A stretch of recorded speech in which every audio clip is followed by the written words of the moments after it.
How are you, Madam? Good to see you. Good to see you. So long. You're good. I'm good. Nice to see you. Thank you. Yeah. Excellent. Thank you. Very excellent. Thank you. Pick up. Thank you. Thank you. Thank you. Thank you. Thank you. Thank you. Karibu sana Your Excellency. Karibu sana Excellency. Karibu Excellency. Thank you.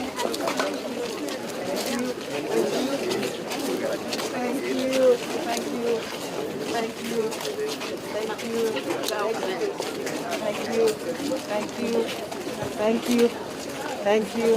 Thank you. Thank you. Madam Secretary. Thank you. Thank you. Thank you. Mwe magwa hiyo. Onano magwa.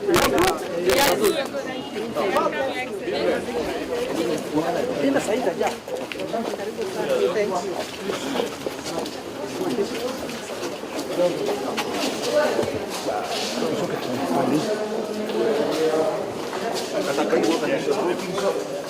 Dan, vuta. Kasima.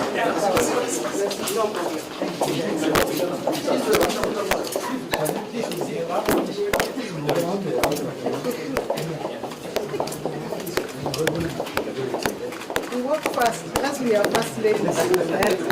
So you should have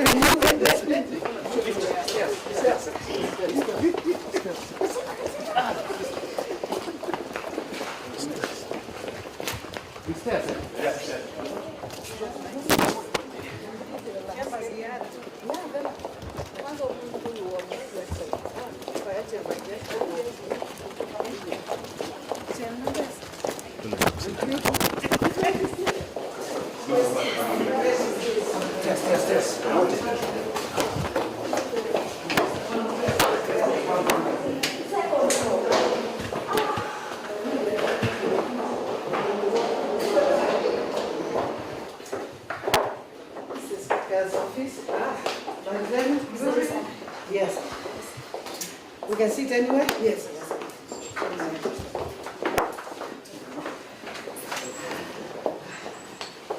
Yes. Ama mtoke hapo.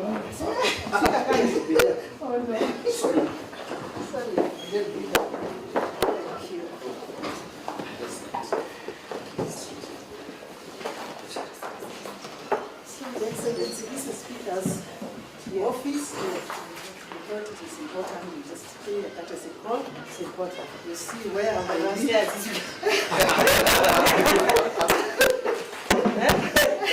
But you are free to go. No, yeah. So, yeah, that's an exercise. But the reason why I did that is because the lift can break anytime. And you can imagine if it breaks when you're inside. You're supposed to. And then inaenda kwa mitandao, speaker wa Machakos, governor. Wamefungiwa kwa nini? Yeah.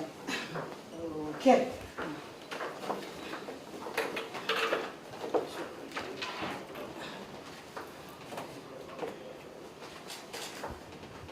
Yes. The date. Today is 25th or 26th? 25th.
we'll work together.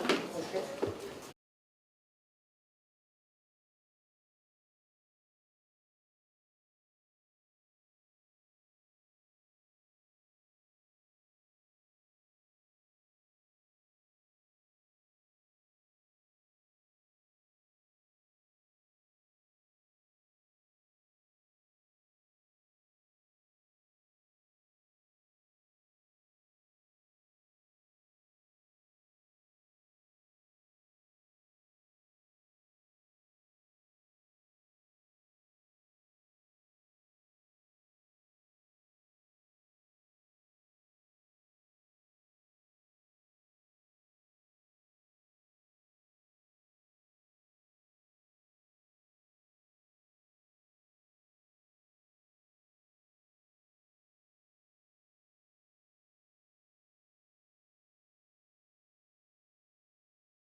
But when you look at it for 3 months, okay, for 3 months continuously, yeah, and you can confirm that I gave you way above because what you had asked for. Yes. Because I knew insurance is key. Yes. You have to have your MCS covered and your people. Yes. So that one we did.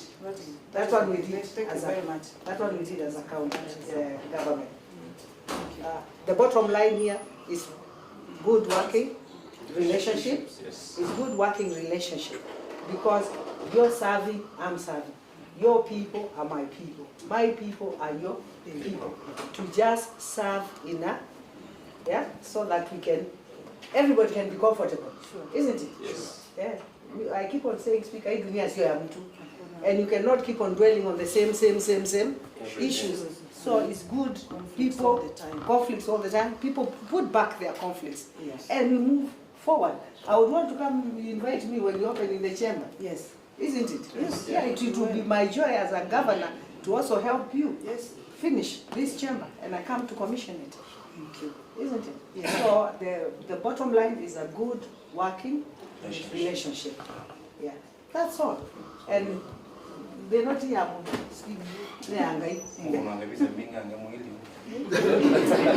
No, but we've known each other for many years. Oh, no,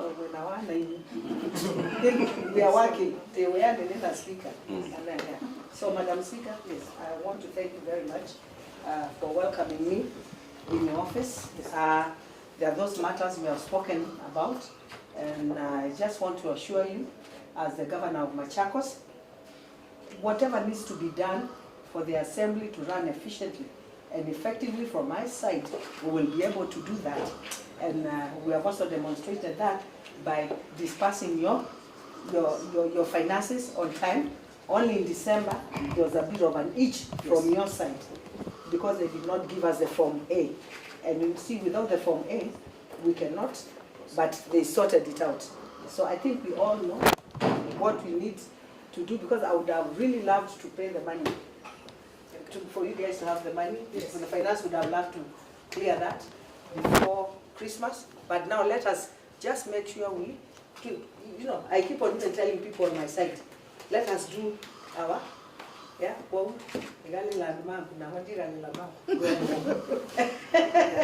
Tigo? Thank you, Excellency. We are so grateful to have you around, and of course, even choosing to come and address the nation from the Assembly, though it is a requirement of the law, but most importantly, you have actually, in those few minutes, you have addressed our issues. So we hope they will be implemented as you have just said. They'll be implemented. And my door is open. Madam CCM Finance. She's not feeling well. She's in the chamber. She's come. She's in the chamber. Yeah, she was not feeling well. Yes. Thank you. Thank you. Thank you so much, Madam Speaker. Madam Speaker, sir. Thank you, Excellency. I think we can now go and the start of. Thank you.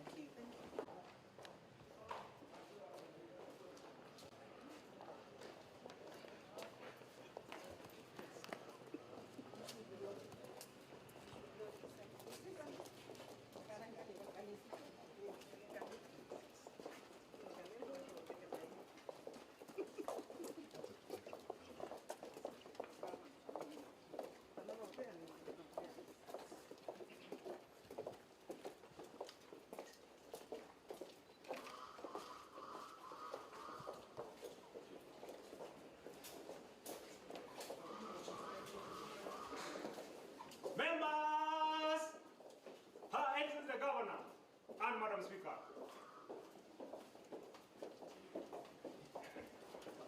Members, Her Excellency the Governor and Madam Speaker.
Where's the prayer?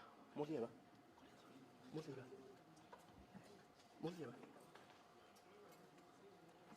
prayer?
Let's pray. Almighty God, who in your wisdom and goodness have appointed the offices of leaders and the executive assembly, the welfare of society, and this government. We beseech you with all in your kindness, ask your servants, whom you have been pleased to call to the performance of important trust in this republic, let your blessings descend upon us here assembled, and grant that we treat and consider all matters that shall come under our deliberations in so just and faithful a manner as to promote your honor and glory, and to advance the peace, prosperity, and welfare of our country and of those whose interests you have committed to our charge. Amen.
Ladies and gentlemen, good afternoon. Madam Speaker and honorable members, I stand before this August House today, humbled by the grace of Almighty God. It is by sufficient grace that we gather here today, united by a common bond and shared destiny. I rise today to fulfill a constitutional obligation under Section 32K of County Government Act 2012. We are governing at a time when the world is shaking. We see global economic volatility that has disrupted supply chains.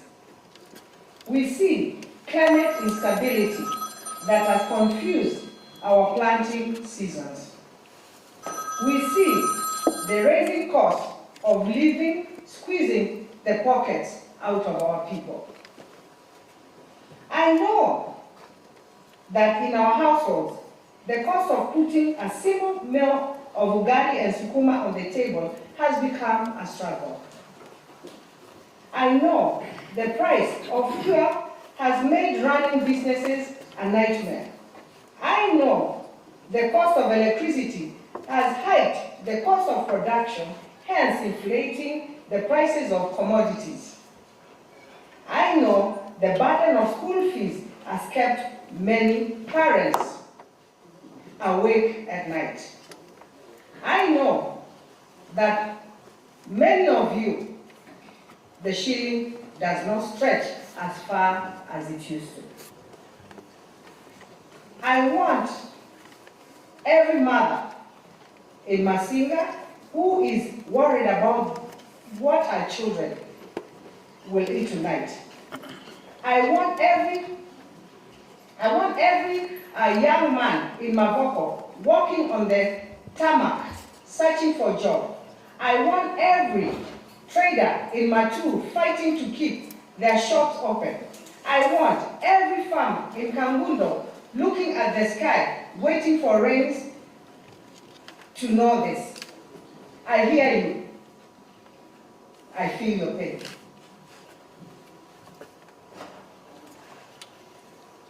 But I also want to tell you this. We have not been sleeping. It is precisely in such moments of crisis that true leadership is tested. A leader does not run from the fire. A leader steps into the fire to put it off. When I took the oath of office 3.5 years ago, I made a solemn pact with you. I promised you chakula mezani, pesa mfukoni. I did not promise that the journey would be easy. I did not lie to you that we would magically fix the accumulated rot of decay in a single day. But I promised that I will wake up every single morning, put on my boots, and fight for you. Today, I can report that despite the challenges, the foundation of Machakos is stronger than it has ever been. We have spent these years clearing the mess we inherited. We have spent these years paying the historical debts that were choking our economy. We have spent these years fixing the broken engines of government. We have moved from the state of stagnation to a state of unstoppable action. Breaking the cartels and rhetoric integrity. Honorable members, let us begin with the truth. You cannot build a house without resources, and you cannot sustain a family if you cannot account for every shilling. When we took over the reins of power, we found a system that was leaking. The revenue that was supposed to buy medicine for the sick was disappearing into the pockets of a few. Our potential was untapped, and the systems of collections were porous. We made promise to fix this engine. We promised to stop the theft, and we have delivered. The numbers will tell the story of our success better than any speech could. In the financial year 2022-2023, our own source revenue collection stood at 1.4 billion. We looked at this number and said, no, Machakos is richer than this. We got down to work. We reorganized departments. We sealed loopholes, and we kicked out the cartels. In the financial year 2023-2024, we improved this to Kenya shillings 1.54 billion.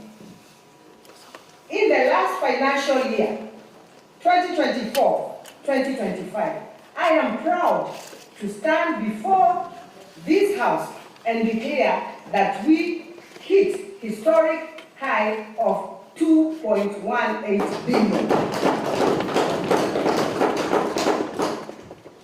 Madam Speaker and honorable members, this represents a significant increment of 41% in a single year. This is not normal. This is a revolution. And let me be clear, we did not achieve this by overburdening our mama mbogas with new taxes. We did not achieve this by harassing our border borders. We achieved this by efficiency.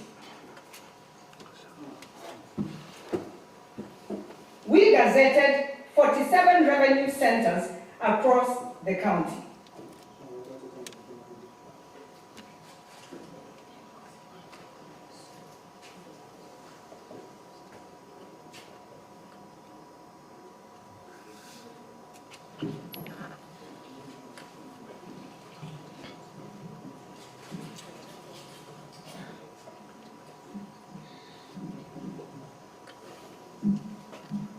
Members, let's just be calm. Let's not have any making call.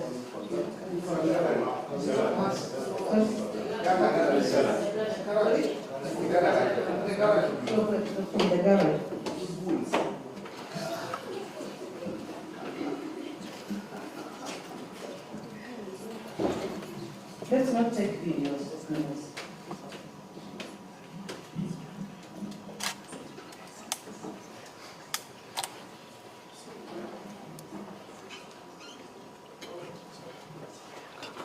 Madam Speaker and honorable members, this represents significant of 41% in a single year. This is not normal growth. This is a revolution. And let me be clear, we did not achieve this by overburdening our mama mboga with new taxes. We did not achieve this by harassing border border. We achieved this by efficiency. We gazetted 47 revenue centers across the county. We brought the service to the village so that no trader has to close their shop and travel miles just to pay for a license. We mapped our revenue streams in all 9 sub-counties, becoming the first county to fully comply with the Commission of Revenue Allocation, CRA, regulations. We digitized our system through the MachaPay platform. Today, when you pay for parking and others, when you pay for parking, that money goes directly to the county account. It does not touch anyone's hands. In this 2.18 billion is not just a statistics in a book. It is the money that is buying drugs for our hospitals. It is the money that is fueling our graders to fix roads. It is the money that is paying for the bursaries that keep our children in school. Pending bills. We have inherited heavy burden, a huge pending bill portfolio amounting to 3.8 billion. These were debts owed to our people. Contractors, suppliers, young people who supplied goods and were never paid. We chose to do what is right and to choose. We faced it. My administration has implemented robust sectorial reforms in management of public resources, particularly in budgeting, procurement, accounting, and internal audit units.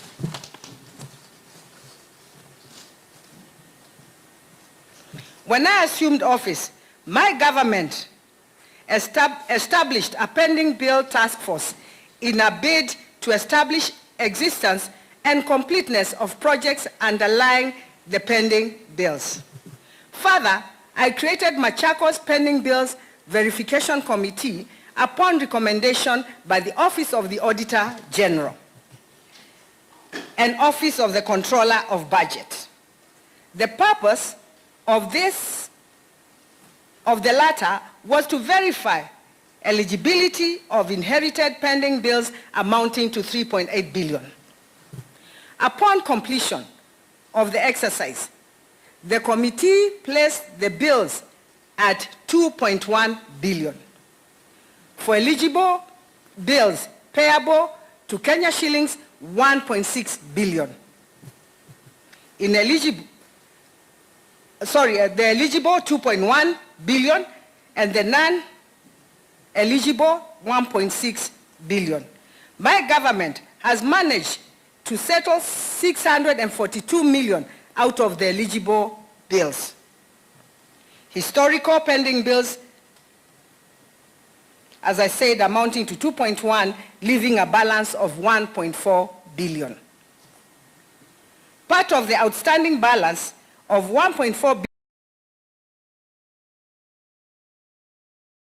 financial year 2025-2020 of Kenya shillings 927 and verified legal fees of 927 has since my administration has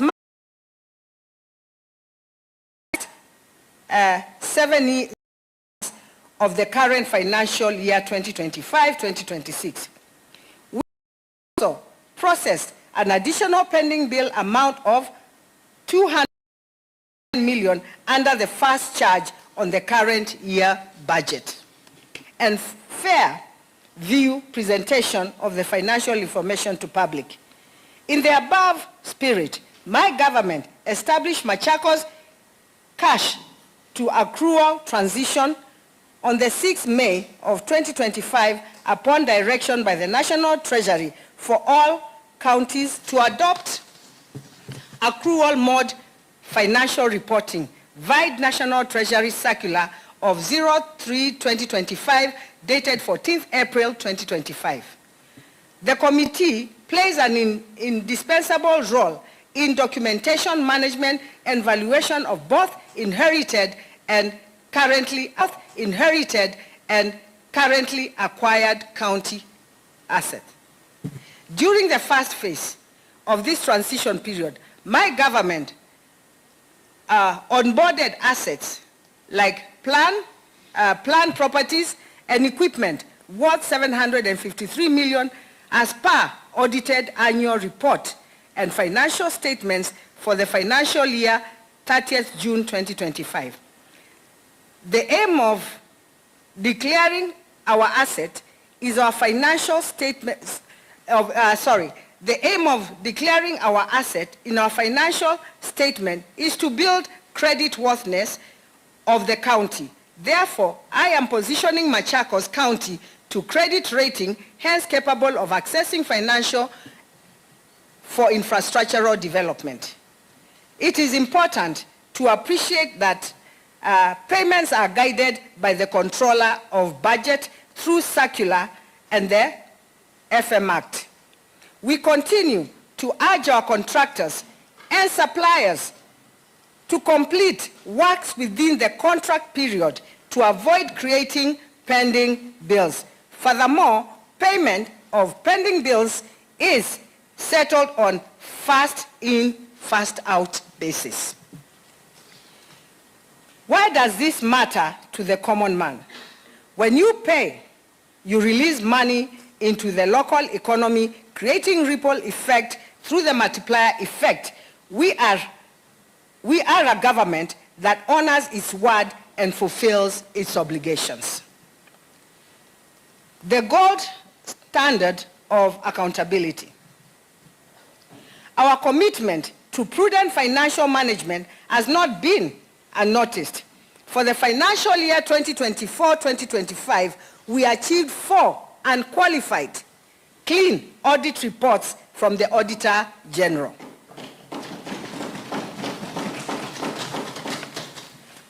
That is clean report from Machakos County Bursary, clean report from Machakos County Committee, climate change, clean report for the receiver of revenue, and clean report of Mwala Level 4.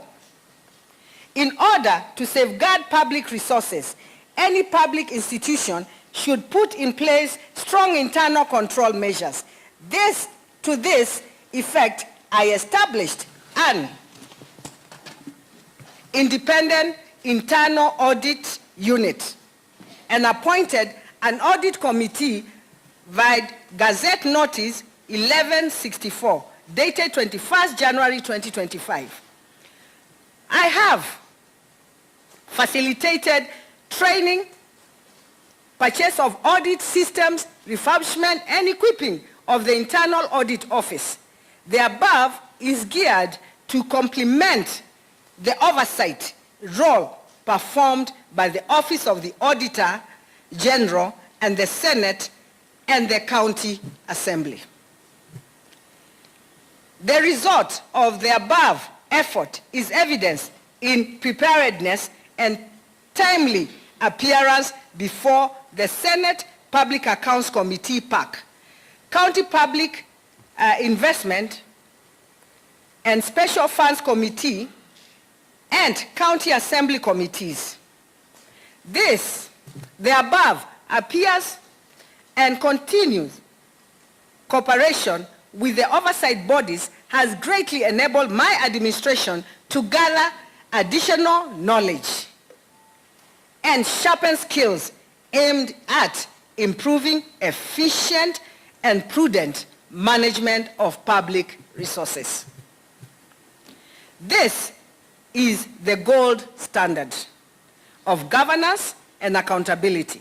It is also proof that your money is utilized in prudent manner. It is proof that under my watch, public resources are sacred. Agriculture and rebirth of the farmer. Madam Speaker and honorable members, allow me to speak about the Chakula Mezani. In our mantra, food security is not just a privilege. It is a right. A hungry nation cannot be a productive nation. When I took office, our agricultural sector was in a state of despair. Our farmers had given up. Extension services were dead. Middlemen were exploiting the sweat of our people, buying produce at throw-away price while our farmers languished in poverty. We decided to revive this sector. We decided to put the smile back to the faces of our farmers. Harvest of plenty. We moved from empty promises to concrete action. We did not just advise farmers to plant, we gave them the power to plant. We distributed 333,180 kilograms of certified seeds to 158,000 farmers across all the 40 wards. We ensured that these seeds reach the vulnerable and the marginalized farmers in the villages, not the undeserving. We reached another 5,362 with planting materials for cassava and sweet potato vines. In bid to further support crop production, 185 farmer groups were also funded with 100.4 million for inputs, farm tools, and small equipment such as plows, sprays, and such. Three farmer cooperatives, that is including Kakuyuni, Mukuyuni, were provided with agro inputs, grants, including pesticides, fertilizer, and other soil amendments valued at 76.3 million. Because of this, and this is just to mention a few, and because of this, specific interventions coupled with the hard work of our farmers and the blessings of rain, Machakos ranked number 6 nationally on maize production in 2024. Listen to this transformation. We increased our maize, as I said, harvest from 23,000 metric tons to 253,000 metric tons. That is a 10-fold increase. These are granaries full of food. That is the definition of chakula mezani, pesa mfukoni. The coffee revolution, pesa mfukoni. Honorable members, to our coffee farmers in the rich coffee belt of Matungulu, Kangundo, Kadhiani, and Mwala, I promise you that I would restore the glory of coffee. For too long, you had worked hard, tilling the land, only to be paid peanuts while others became rich off your sweat. Look at the results of the interventions today. In 2022, when I took office, a kilo of cherry paid you an average of 90 shillings. In 2025, that price hit high of 120 shillings per kilo. The price of buni rose to 440 shillings. This is real money in your pockets. This is the difference between poverty and prosperity. We did not stop there. We issued grants amounting to 85.7 million to the following cooperative society: Masi Dairy Farmers, Wamunyu Farmers, Pharmacare, Ngengi Farmers, Mukuyuni Coffee Farmers, Kasinga Farmers, Mukuyuni Farmers, Kilalani Farmers, Kambusu Farmers, Kaliluni Farmers. Further, we distributed 66,000 coffee seedlings to various coffee societies. We also distributed popping machines and solar drying beds that your coffee is processed efficiently, ensuring it fetches the best price in the international market. Through my government intervention, coffee production in the county has shown a steady improvement over the years. Production increased from 3,187,895 kg to 6,056,273 kg between the year 2022 to 2025. This translates to 90% increment in coffee production, reflecting the huge untapped potential. In order to strengthen membership of cooperative societies in our value chains, we have issued inclusion grants amounting to 6 million to the following SACCOs: Mumbuni North Farmers, Kalama Farmers, Mudedeni, Meo Farmers, Muko Farmers, Kakundi Farmers, and Ikombe Progressive SACCO. Kakunji Farmers and Ikombe Progressive SACCOs. These investments have not been in vain. The last year, Musilili Farmers Cooperative Society was awarded a medal for being ranked as the most improved farmer cooperative society in the county during the World Coffee Day celebrations. Kambusu Coffee Cooperative Society was also awarded by KPCU for being the highest producing coffee cooperative in Machakos County last year.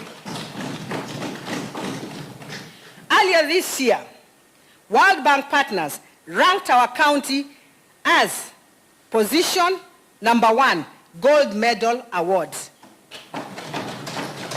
in the category of cooperatives, common interest groups, linkages, and service provision. We also were awarded the Bronze Medal, Position 3, for successful completion and closure of the Kenya Climate Smart Agricultural Program, KSAP.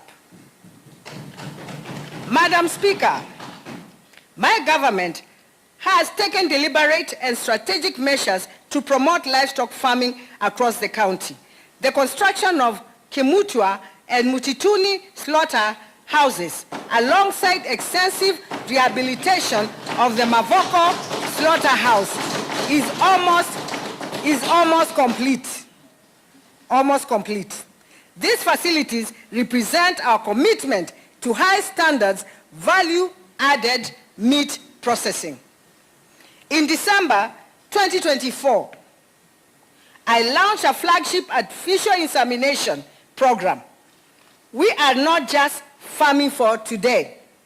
We are breeding for tomorrow.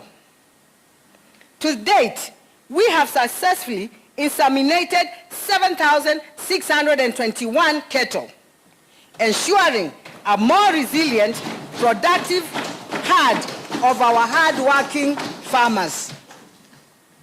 In order to restore livestock in Kiva, Biuni, Masinga Central, and Kibauni, 6,745 gala goats were distributed to various farmers.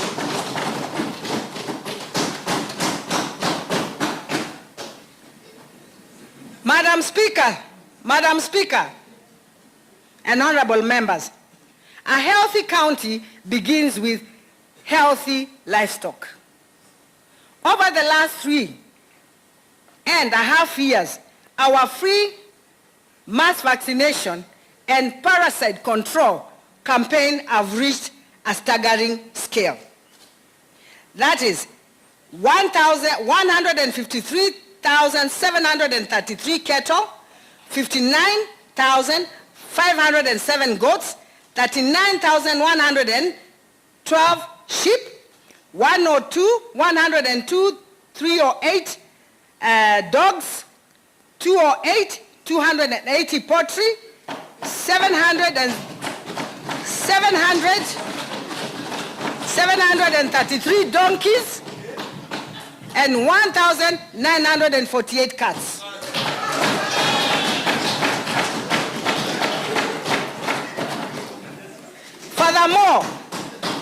Furthermore, over 551,005 carcasses inspections have been conducted to ensure food safety.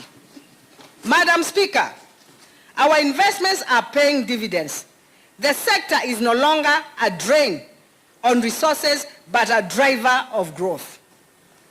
Through the streamlined licensing and fees, we have injected 51,090,241 into the county revenue streams. We have moved from potential to performance. These numbers do not lie. They tell the story of a county on the move, protecting its livestock and its people alike. The egg revolution. Madam Speaker, we also remembered our women and youth groups. We know that the poultry farming is the quickest way to put money in mothers' purses. We distributed 256,000 chicks to groups across the whole county. These are not just birds, they are economic engines. Our data shows that these beneficiaries have now produced 43.3 million eggs. That translates to over 600 million Kenya shillings in income to our people. From the Kenya shillings 600 million in eggs to 500 million in coffee, this is how we defeat poverty in Machakos County. Fisheries and blue economy. We are also diversifying our food sources. We have stocked 78 dams across the county with fish fingerlings. Over 248,000 kilograms of fish have been harvested in the last 6 months. We are turning our dams into sources of food, diversified nutrition and money. We come to healthcare, healing the county. Madam Speaker and honorable members, a healthy nation is a wealthy nation. When we took over, the health sector was on its knees. We found a demoralized workforce. We found shortage of medicine. We found patients sharing beds. We found some crucial machines that had been switched off due to unsettled bills. We found the hospital in darkness with huge unpaid electricity bills. We found a system that had lost its heart. We have since turned the ship around. You cannot have a health care without healthy workers. Machines do not treat people. Doctors and nurses do. We recruited 342,000 new health workers, bringing our total workforce to 2,632. We promoted 840 health officers who had stagnated in the same job group for years, boosting their morale. We converted 19 doctors from contract terms to permanent and pensionable terms. We reorganized 5 unions and signed an agreement to ensure industrial harmony. We believe in dialogue, not strikes. A motivated health workforce saves lives. My government has constructed and operationalized 22 new health facilities across the county. Further devolution, our health care services, reducing the distance a mother has to travel to seek care for her child. We are currently undertaking massive upgrades to elevate our major healthcare centers to level 4. We are upgrading Kithioko Health Center in Masinga to serve the people of the Upper North. We are upgrading Mitaboni Health Center in Kadhiani to decongest Machakos level 5. We are upgrading Kinanye Healthcare Center in Mavoko. We are upgrading Syokimau Health Center in Mavoko to serve the populous urban areas. Further to that, my government has made a deliberate effort to upgrade Matu level 4 to level 5. Fully equipped with emergency and accident center. This is geared towards reducing congestion of Machakos level 5 hospital. My government is building the Machakos Specialty Hospital, which will be the Osfor Regional Cancer Center, Doctors Plaza, Mother and Child, and Renal Center. This project is dear to me. It will serve our families from the pain and financial ruin of selling their land to seek treatment in India or Nairobi.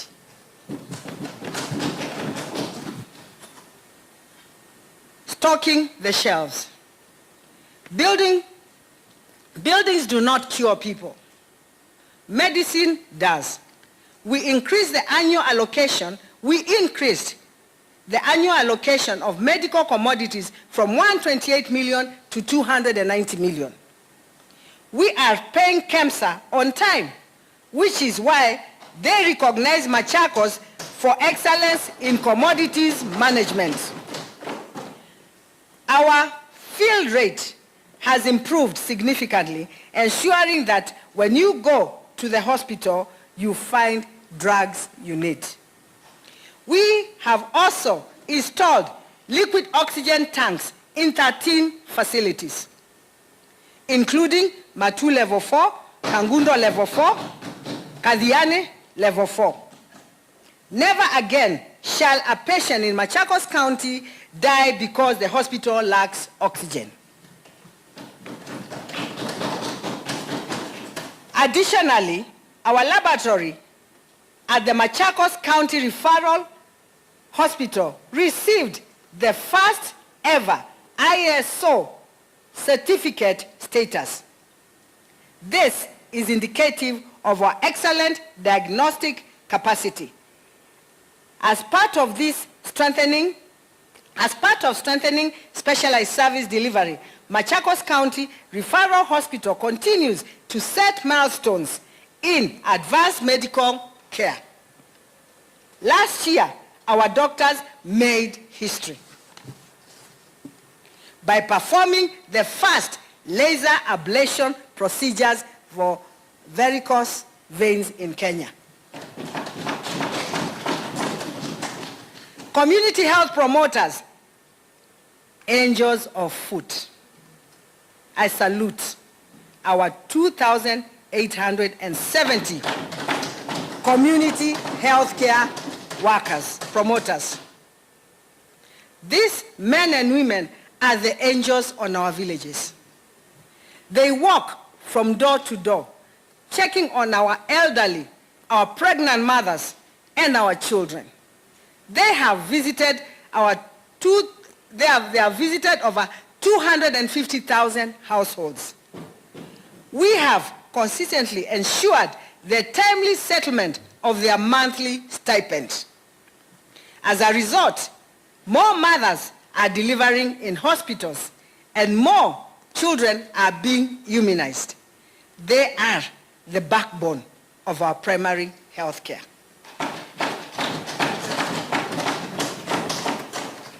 Roads and transport, paving the path for prosperity. Madam Speaker, quality infrastructure is not a luxury. It is the essential glue to our daily lives. Today, I am proud to report a significant milestone in connectivity that is transforming the road network of this great county. Machakos County has estimated total number road network of 12,152 kilometers.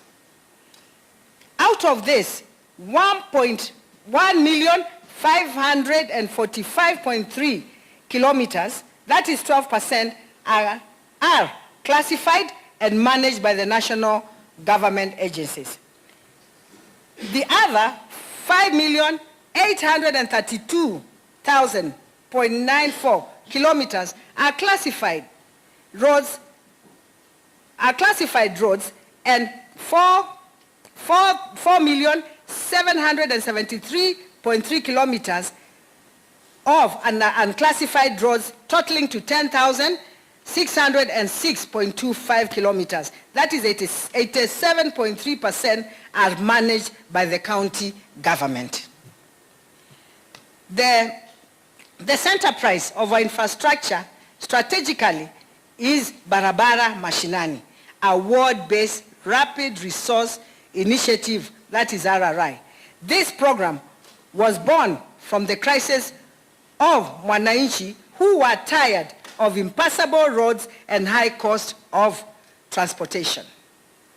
We have replaced chaos with coordination by decentralizing fuel management through ward-based cards and empowering our internal technical teams. We have moved from stagnation to record-breaking results. To date, we have successfully graded 3.5 million 3.5 million, 3,558.39 kilometers across the 40 wards. We are not just grading, we are ensuring fairness by factoring in the geographical service areas of each ward to ensure no resident is left. Madam Speaker and honorable members,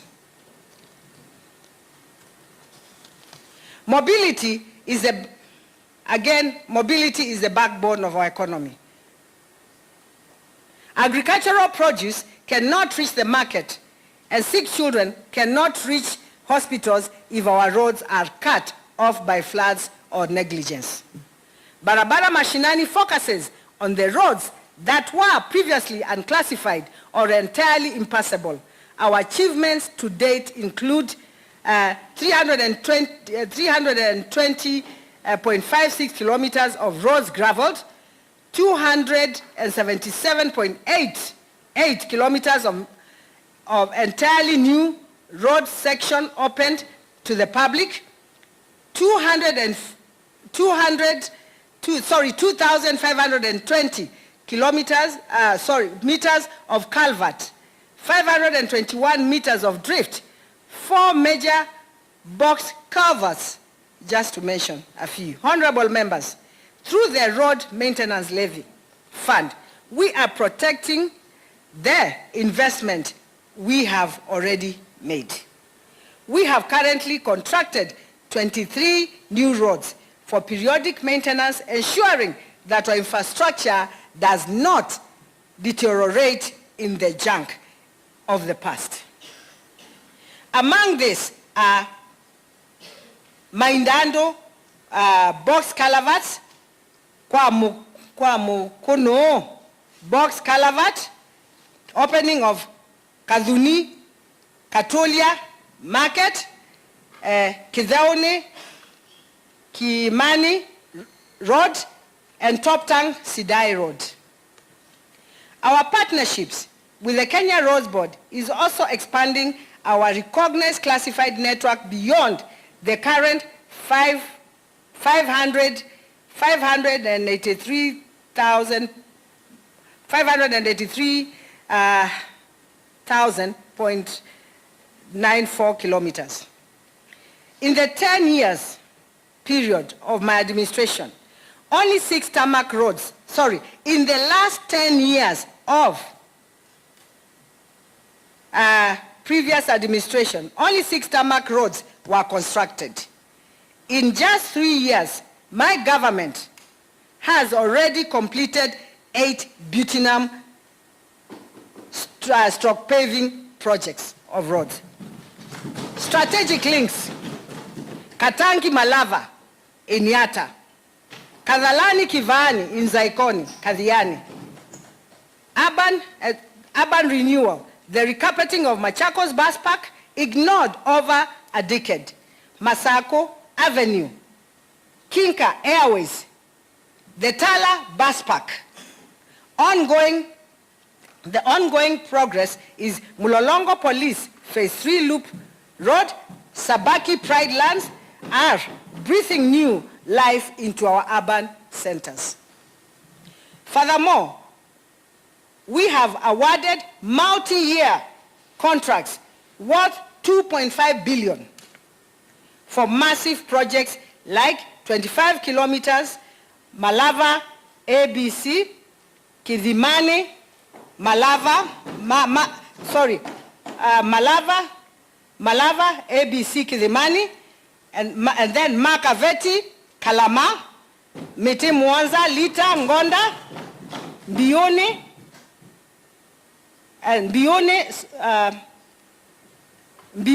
and Ikalakala, Masinga, Kaiwa roads. We are not just dreaming of tarmac, we are laying it. Further, my administration is aware of health-related complications resulting from unpaved roads in highly trafficked urban areas. It is, in this sense, through the Kenya Urban Support Program, I have scheduled the following roads for upgrading to bituminum standards in this financial year. The recarpeting of Mitumba Market internal roads and addressing the storm water challenges within the market, which we will also be roofing this financial year. Munda Plaza, Jogwini Slaughter, Mavoko Secondary Star Shake Road, Impala Road in Mlolongo, Kiungani Road from EPCO to Notre Dame in Syokimau, Kinanye Market Service Road, Chumvi Avenue, five frontage roads. In this year, 2023, I petition the national government to revive and dilapidate, in this year 2023, I petition the national government to revive stalled and dilapidated national roads.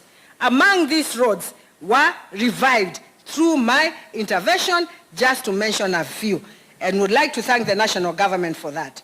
Kangundo Mwala Road, Tala Ndonyo Sabok, Lukenya Mudhwani Road, Deviki Joska, and Mitaboni Kadhiani Kaani Road. Madam Speaker, roads are only as good as safety they provide. We are the first county in Kenya to include the Boda Boda, Maruti, and Tuk-Tuk communities in our gazetted County Transport Committee. To ensure efficiency in revenue, we have streamlined SACCO-based monthly stickers. We are currently auditing all the bus parks and finalizing a county-specific transport policy in partnership with NTSA. Madam Speaker, when I took office, our mechanical garage was a dump site of 10 years of scrap metal. To deliver Barabara Mashinani, we initially partnered with the National Youth Service to grade 2,812.6 kilometers. However, self-reliance is key to stability. In the year 2025-2026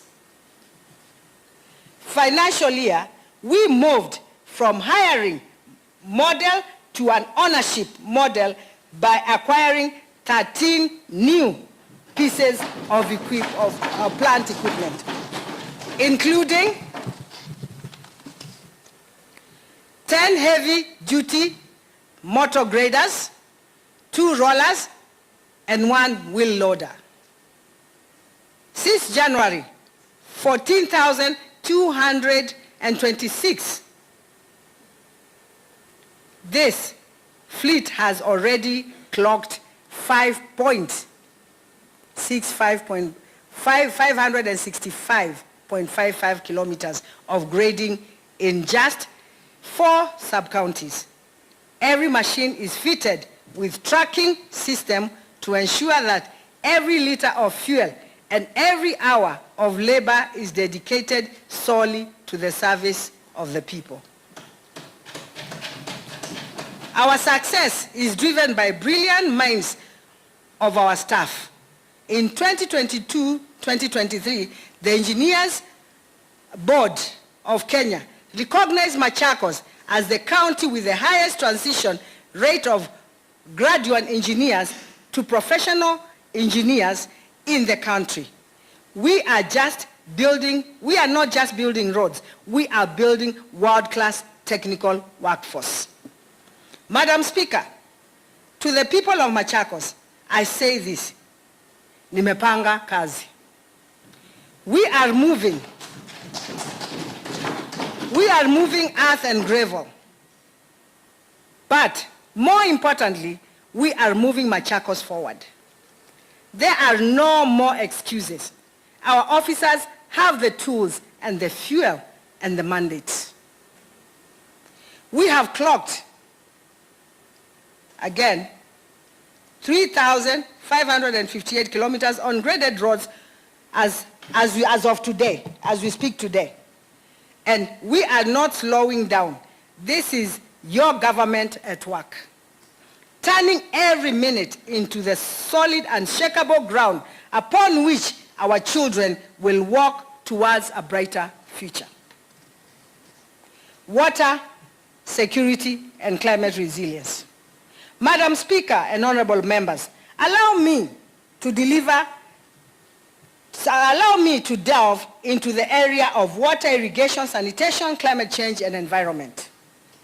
Access to clean water is the core of sustainable development and critical for social economic advancement, healthy ecosystems, and human survival itself. It plays a vital role in reducing the burden of disease, improving health, welfare, and productivity. Furthermore, access to water is essential for addressing climate change mitigation, adaptation, and resilience, serving the crucial link between the climate systems, human society, and environment.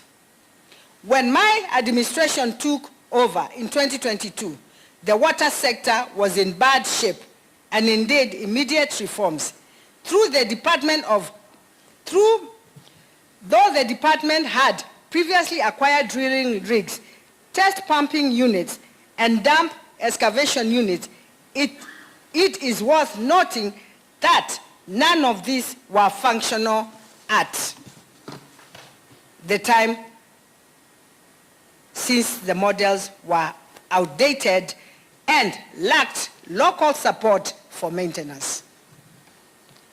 After conducting a cost-benefit analysis, only 2 rigs were repaired, whereas the remaining equipment, including dam excavation machinery, was deemed unserviceable. The county also lacked a properly established and constituted climate change unit policy document as an action plan and requisite committee to guide sustainable practices. Through the dedicated efforts of my administration, we closed these gaps and complied with the national standards and secured eligibility for the first tranche of FLOCA fundings.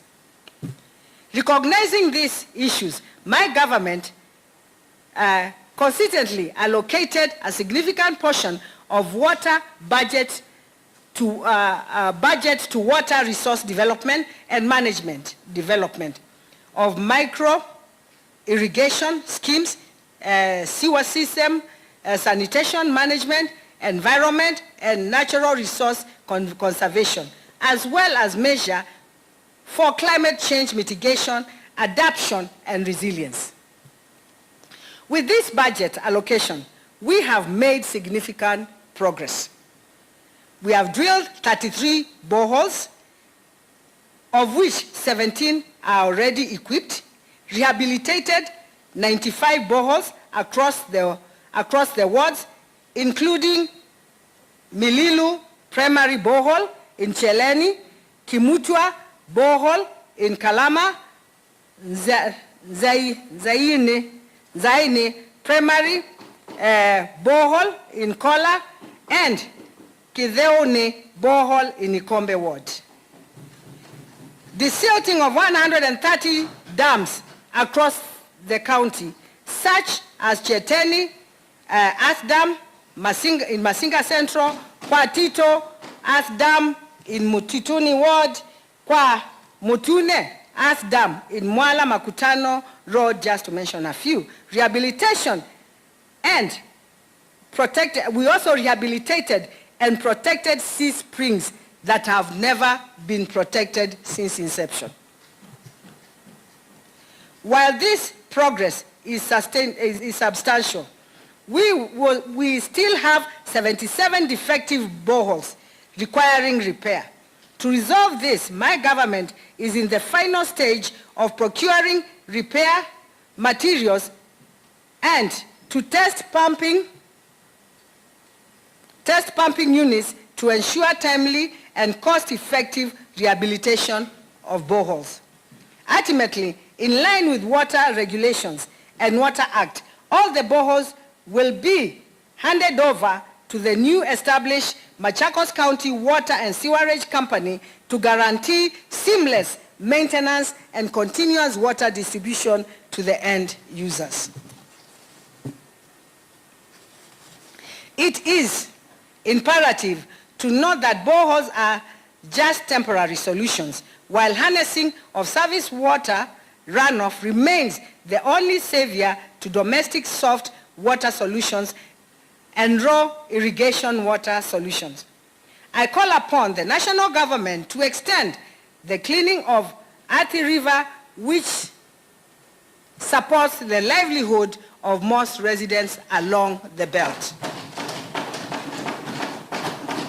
To increase rainwater harvesting, the county, my administration, has undertaken construction of 40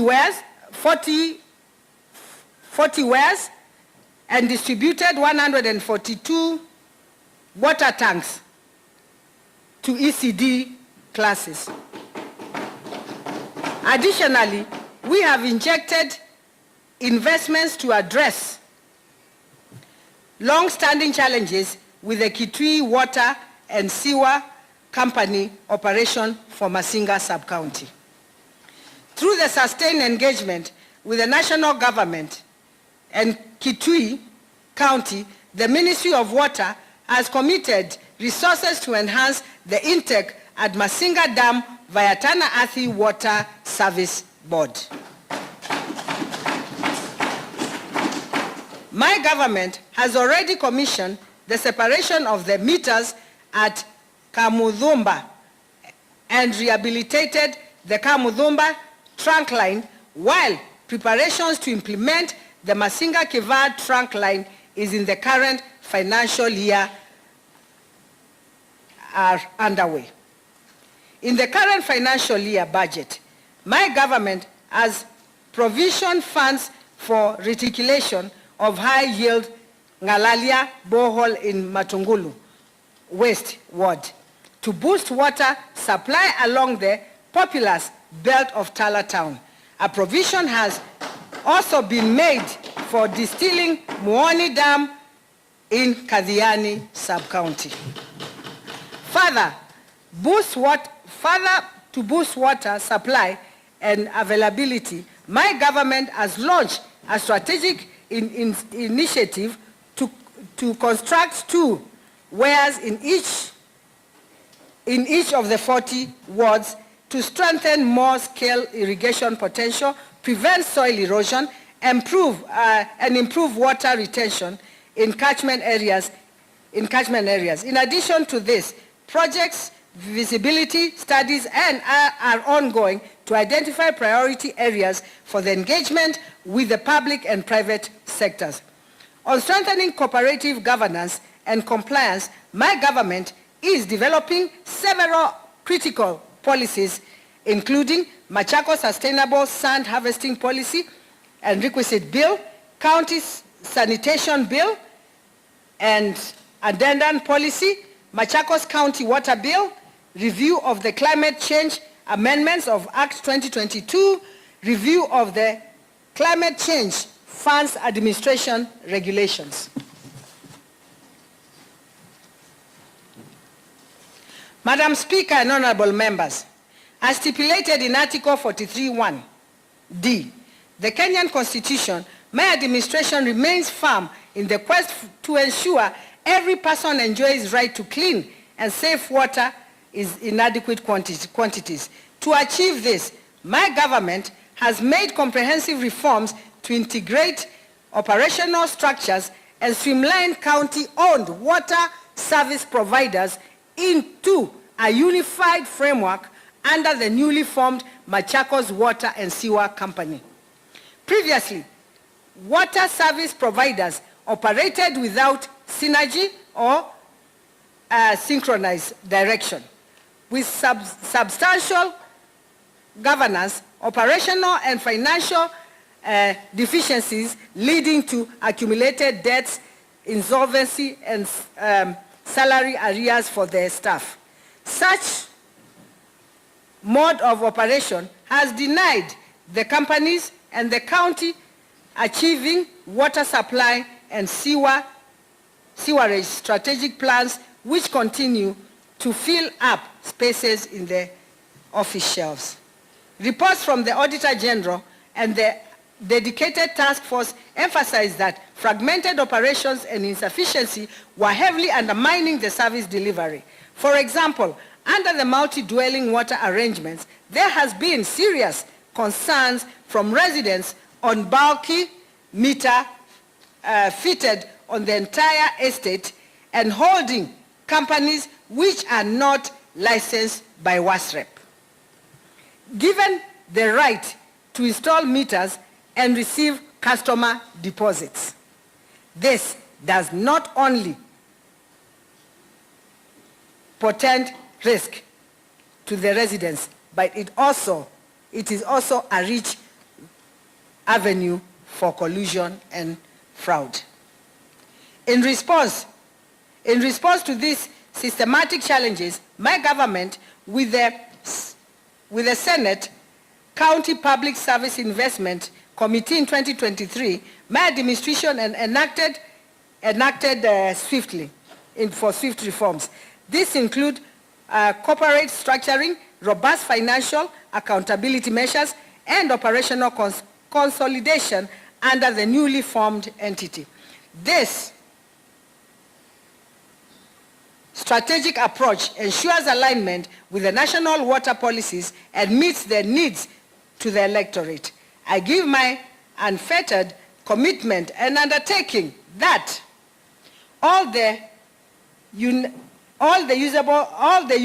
staff and the qualifying cadres with management levels of the six water companies which are being clustered will be transitioned into the new entity and fitted with organograms in the line with their qualification and experience.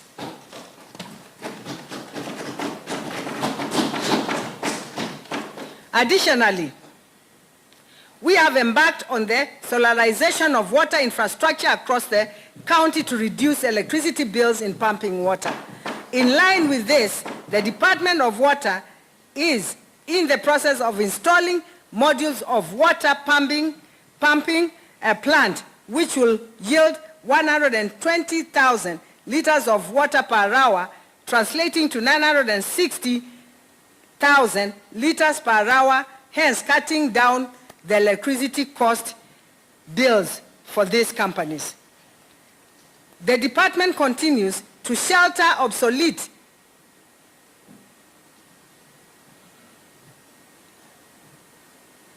one of them is Matu, the Matu water. Yeah.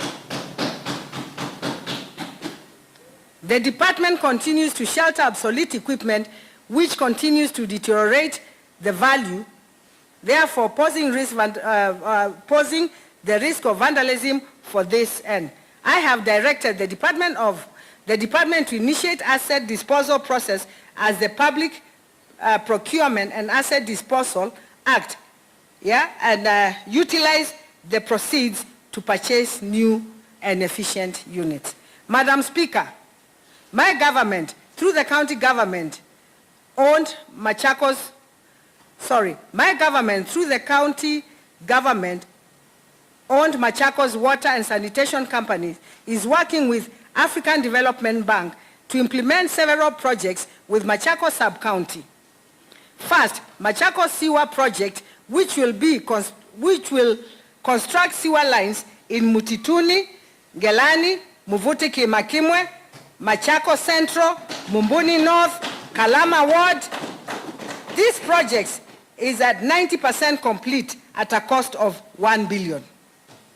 Secondly, the ongoing Machakos Water Project is aimed at providing from the soon-to-be completed Migongoni Dam to Mutituni, Ngelani, Muvuti Kimakimwe, Machako Central, Mumbuni North, Kalama, Mua, Was, and the Konza area.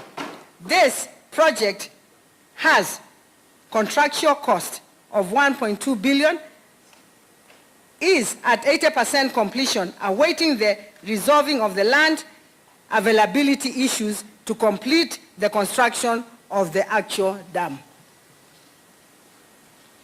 To this end, my government is now working closely with all involved stakeholders to ensure this land issue is resolved immediately. In addition, the ongoing Kadhale Ikulu pipeline extension, which is at 76% complete, is expected to serve, as I said, Muvutiki, Makimwe, and environs. The conditional liquidity support two projects is meant to boost the pumping capacity through the installation ultra-modern pump and provision of 3,000 smart meters. In Matungulu Kangundo sub-county, my administration through the county government owned Matungulu Kangundo Water and Sanitation Company is working with Water Sector Trust Fund to implement the Kangundo Urban Water Project, which will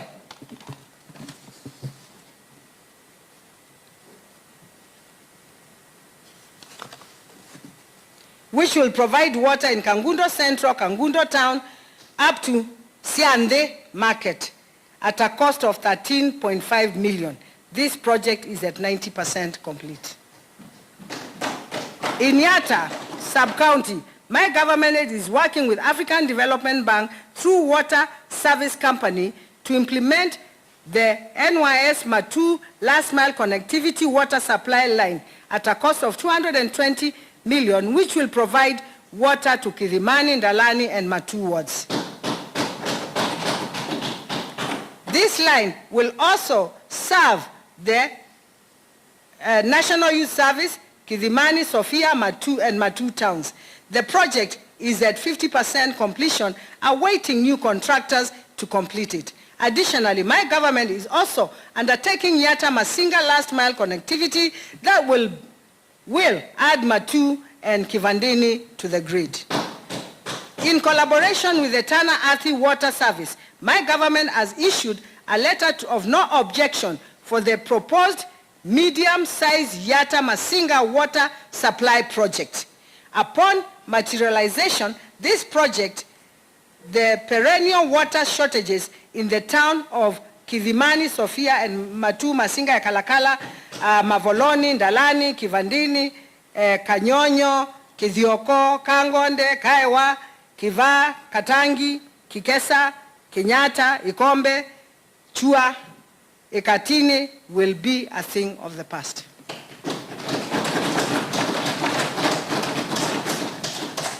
My administration has commenced distilling of Yatta Canal. In collaboration with the national government, construction of additional 225 cubic meters reinforced steel raised tank and solarization of the pumping system is currently ongoing. My government is working with the national government to start the implementation of the Yatta Earth Dam, which will greatly improve water supply in, as we said, in Yatta and Masinga. My administration is working on the county government, is working with the county government of Kitui to commission meter separation. Mavoko sub-county to commission meter separation. Mavoko sub-county, in Mavoko sub-county, my government has distilled Portland Dam and is working with Athi Waterworks Development Agencies through Mavoko Water and Sanitation Company to implement Kapa Mulolongo water pipeline project, which will provide water to Mulolongo, Syokimau, which in Mulolongo now people are already drinking fresh water.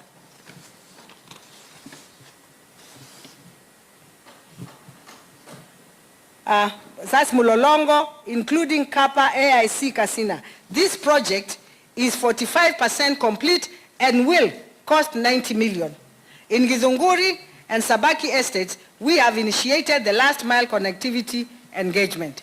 In addition, implementation of Utawala Water Extension Project at a cost of 35 million and Kamulu Water Extension Project to serve Mudhwani and Kamulu at a cost of 20 million are both ongoing.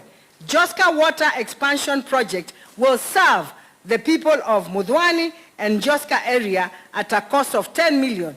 This project is at 94%. Madam Speaker, in Mwala Sub-County, my government is working with Athi Water Works Development Agencies and Tana Athi Water Works Development, preparing with African Development Bank through the county government-owned Mwala Water, sorry, it's a repetition.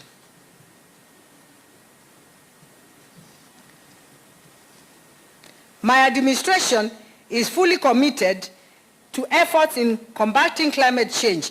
We have developed the Machakos County Climate Change Action Plan 2022-2023, addressing the issues such as water conservation, sustainable agriculture, and environmental restoration. Through the dedicated tree planting campaign, we have distributed 45,000 fruit trees, 69,000 indigenous tree seedlings, 100,500 cuttings, tubers, and vegetable seedlings to achieve the global 10% forest cover standards.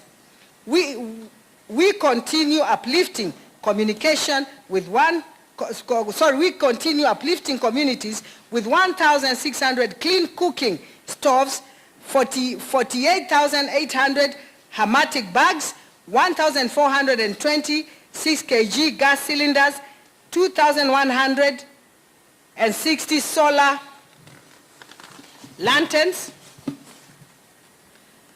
while implementing 6,410 kg gas cylinder distribution schemes to curb deforestation. On environment matters, my administration has developed the following bills and policies: amendment of the Sand Act 2022, development of the Draft Regulations 2025, development of the County Environment Action Plan 2022, development of State of Environment Report 2022, and signed the Devolved Forest Transitional Implementation Plan, that is TIPS. My administration in this process of my administration is in the process of developing a policy document that will ensure mainstreaming of climate change initiatives in all county operations. For example, promoting paperless communication, rainwater harvesting, and tree planting, among others. Building on the development above, my administration is absolutely committed to increasing water provision coverage in Machakos County from the current 28% to 35%. This initiative are essential for ensuring Machakos County meets the national obligations and sustainable development goals regarding water development, climate resilience, sustainable management of our vital water resources. Devolution. Madam Speaker and honorable members, in the true spirit of the 2010 Constitution, does not reside on distant corridors of power. The true spirit of the 2010 Constitution does not reside in the distant corridor of powers. It lives in our villages, in our wards, in our daily realities of the people of Machakos. We are not a government confined to offices. We are a government that serves your doorstep.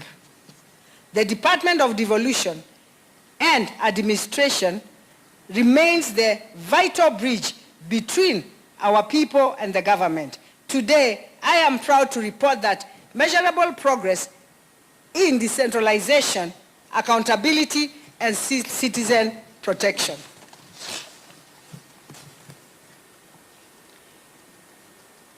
Bringing government closer to the people, sub-county administrations. Madam Speaker and honorable members, we have moved from promises to brick and mortar implementation. Through our one government approach, we are constructing a modern sub-county administrative offices blocks that consolidate devolved services, health, water, agriculture, education under one roof, just to mention a few. Our progress is clear. There's Kathiani sub-county office, which is 95%, Masinga sub-county, 50%, Matungulu sub-county, 45%, and Didine sub-county office. Our commitment is to farm. Every financial year, we will construct 2 additional sub-county blocks until every resident can access services locally, efficiently, and with dignity. Devolution must not require transport fare. It must reach the citizens. Ng'arisha mtaa na mama, cleanliness with purpose. Madam Speaker and honorable members, our environment is our heritage and our youth are our responsibility. Through the Ng'arisha mtaa na mama initiative, aligned with the Machakos County Environment Act of 2022, we have created structured green jobs for youth, women, and persons with disability. To date, 1,200 young people across Masinga, Yatta, Kathiani, Mwala are actively engaged. This program is more than waste management. It is crime prevention, it is drug abuse intervention, it is economic empowerment.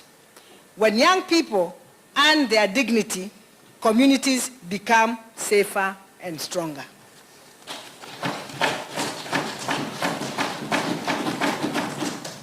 Madam Speaker, Machakos County has become a model of accountable governance.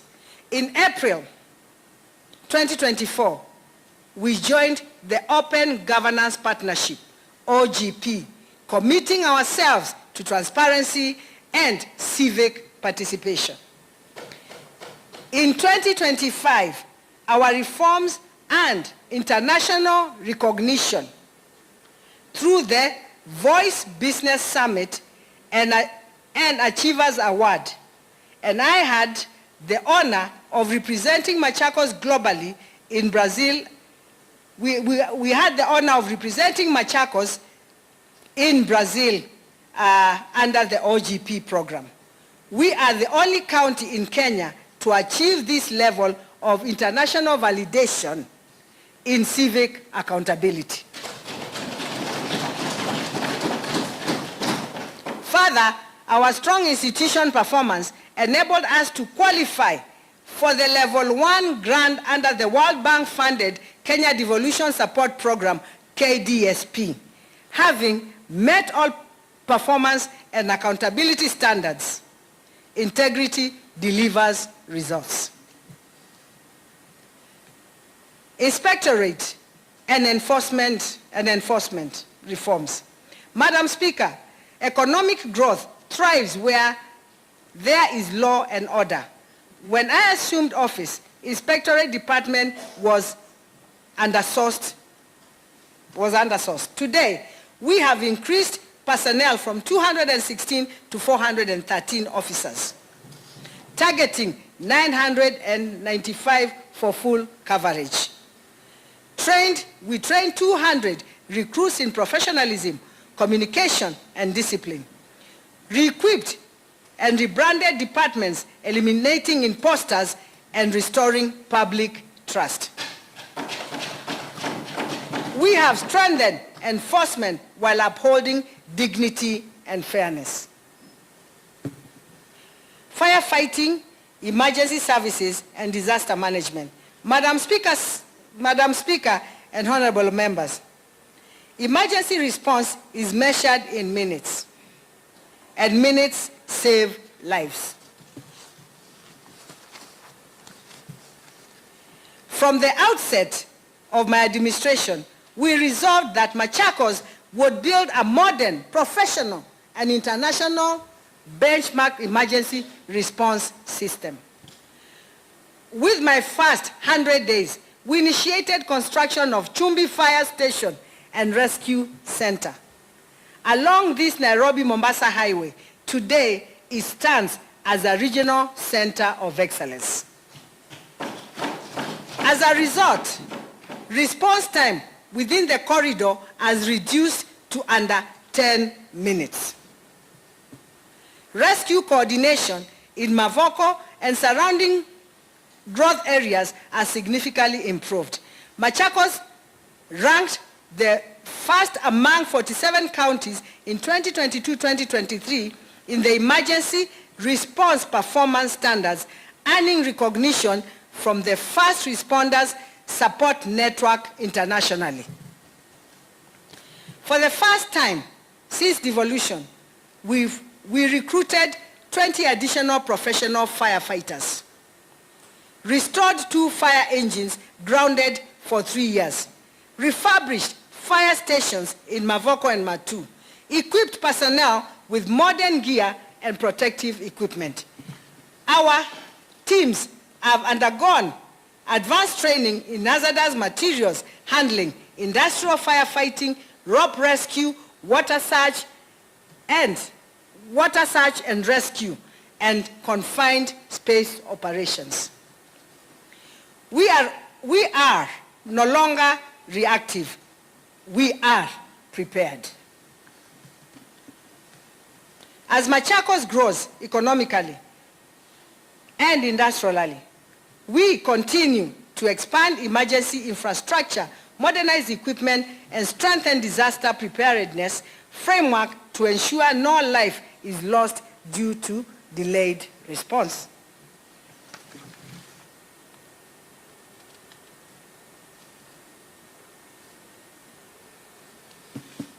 Madam Speaker, devolution in Machakos is not a rhetoric. It is infrastructure and it is employment. It is transparency. It is safety. We are building structures. We are empowering communities. We are protecting lives. We are restoring trust in public services. Together, we are building a safer, cleaner, more accountable, and more prosperous Machakos County. And together, we shall continue moving forward. Madam Speaker and honorable members, my administration remains anchored in the fundamental truth that government is about presence. We are not merely managing a county. We are honoring our 2010 Constitution by dismantling the barriers between the high offices and the humble citizens. The one government approach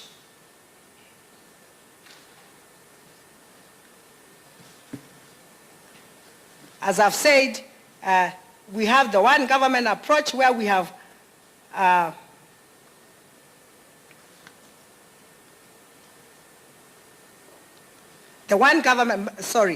we have moved from beyond rhetoric to bricks and mortars, reality of services delivery, and we are currently establishing sub-county administrative blocks, as mentioned earlier, for one-stop shop. Our commitment is unwavering. We have institutionalized a plan to construct, as I said, 2 more offices and in other 2 counties. Madam Speaker, I stand before you as the first woman governor to receive international acclaim for open governance. Machakos is no longer just a local player, but we are a global benchmark for transparency.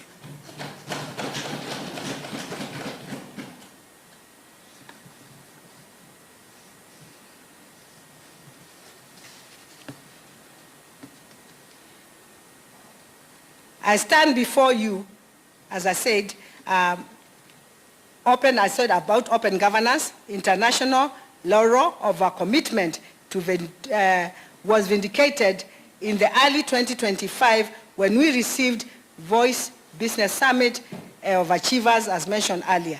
Institution of Voice, we have drafted customer service policy and public participation guidelines ensuring that citizen engagement is legal right, not political favor. Fiscal discipline. Transparency must be matched by technical excellence. I am proud to report that under the Kenya Devolution Support Program, KDSP, the partnership with the World Bank, Machakos has been, again, qualified for a grant. We have met every performance together. We have met the performance target and minimum conditions required, proving that the financial management and institution accountability are international standards. Manpower.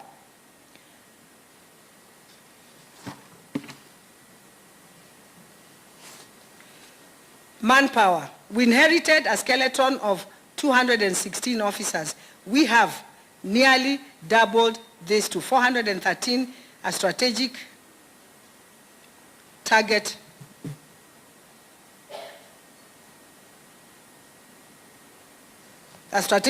of 995 officers to ensure total coverage. Professionalism. In 2023, we conducted 2-week training, as I mentioned earlier, of inspectorate recruit focusing on public relations and revenue enforcement. Madam Speaker, in disaster,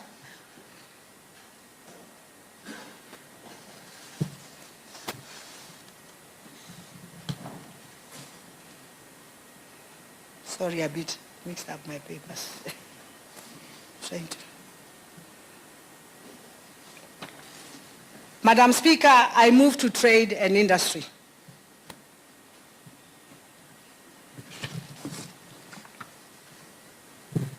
I move to trade and industry. Trade, industry, SME, tourism, and digital economy. Madam Speaker and honorable members, my administration recognizes the Department of Trade and Industry, SMEs, and Tourism and Digital Economy represents the heartbeat of Machakos. We are not just merely managing departments. We are shaping a future of shared prosperity, dignity, and global competitiveness. Madam Speaker, on investment and industrial development, Machakos is now a major player in the national economic development. Since assuming office, we have grown our contribution to the national GDP from 2.8 in 2022 to a significant 3.2%. This is not just by a chance. It is as a result of instituting industrial and friendly policies and creating favorable business environment. Consequently, we host one of the most industrialized zones in the region with 1 of 4 active enterprises in Athi River EPZ. Further, we continue to attract foreign direct investment from our diaspora engagements such as Kitonga Resorts in Mwala and the Dihus, which costed, like the 3.3 billion, the Who's Animal Nutrition Factory in Athi River. We are among the leading top 5 in the implementation of county aggregation and industrial park, that is KIPES. We are currently at 74.4%. Our efforts to facilitate aftercare, and service with investors, we have convened investor roundtable sessions. This industry roundtable, held in 2024, created a platform where my administration engaged in sectoral discussions with 400 investors. From this session, we identified regulatory and compliance issues that have informed policy intervention and engagement across sectors and stakeholders. My administration has engaged in key national government stakeholders, specifically the Kenya Power and KETRACO, to consider introducing dedicated night tariff time for the industrial zones and the development of Athi River substation for grid and power stabilization. This will reduce the constant power surges. To open up the industrial zone, my administration has developed a major road arteries such as the Airways Kinka and Gossip Road. In recognition of the need to provide physical incentives to our investors, my government has submitted an application to the Special Economic Zone Authority to have new Machakos City gazetted as a special economic zone. Stimulus, we are also engaging with Export Processing Zone Authority, EPZ, to establish an EPZ with new Machakos City. The county is actively engaged, the county is actively engaging business membership organizations like the Kenya Association of Manufacturers and the Chamber of Commerce and Industry to further streamline industrial development. In collaboration with the Kenya Association of Manufacturers, my government has sought to establish a world-class manufacturing center of excellence in Athi River, which will standardize international best practices in manufacturing and provide opportunities for technology and knowledge transfer. Innovation is key pillar to our development strategy. To ensure innovation, my administration has established Machakos Innovation Hub in Machakos Town. The hub seeks to streamline the innovation ecosystem in the county. On market development, we have constructed and secured national government funding for 22 modern ESP markets, 12 of which are already under construction.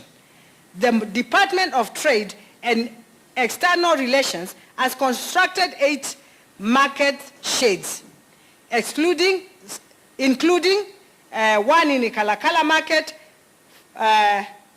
Kadhama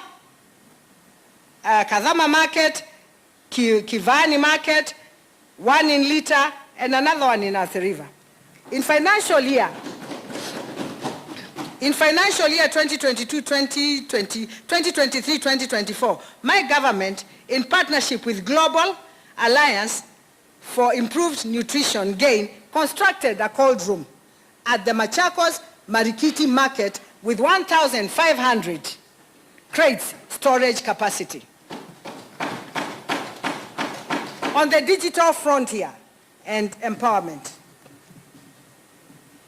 Madam Speaker and honorable members, my government has embarked on bringing the gap between the traditional trade and the 21st century digital economy. We launched the Athi River Digital Hub, a 70-seater technology center. We are expanding this model to Matu, serving youth from Masinga and part of Mwala.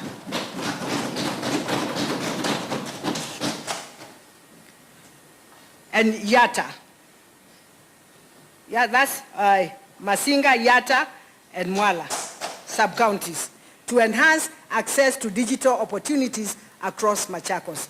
My government has partnered with leading digital ecosystem players to ensure real pathways from training to economic participation. For instance, our MOU with Kilimall International Limited will train 2,000 youth in eco-commerce and digital marketing, equip them with start and scale online businesses, develop a center of excellence in e-commerce for the county, establish a logical center and collection point across the county. We have also partnered with Brighter Monday Kenya, the leading East African recruitment platform, to strengthen employment pathways. Thus far, 1,700 youth under Machakos Youth Service Program have also been trained in entrepreneurship and employability with certificates that enhance their credibility in job market. Through this partnership, we will establish a job bureau that will aggregate all positions available for the county to match our skilled youth with global employment. Create database of all youth with their various skills available to existing and potential employers and match this youth with existing opportunities. Provide career guidance and CV preparation support for our youth, and create employers linkages and provide digital tools to enhance employment. Now I want to repeat that. Create employer linkages, provide digital tools that enhance employment.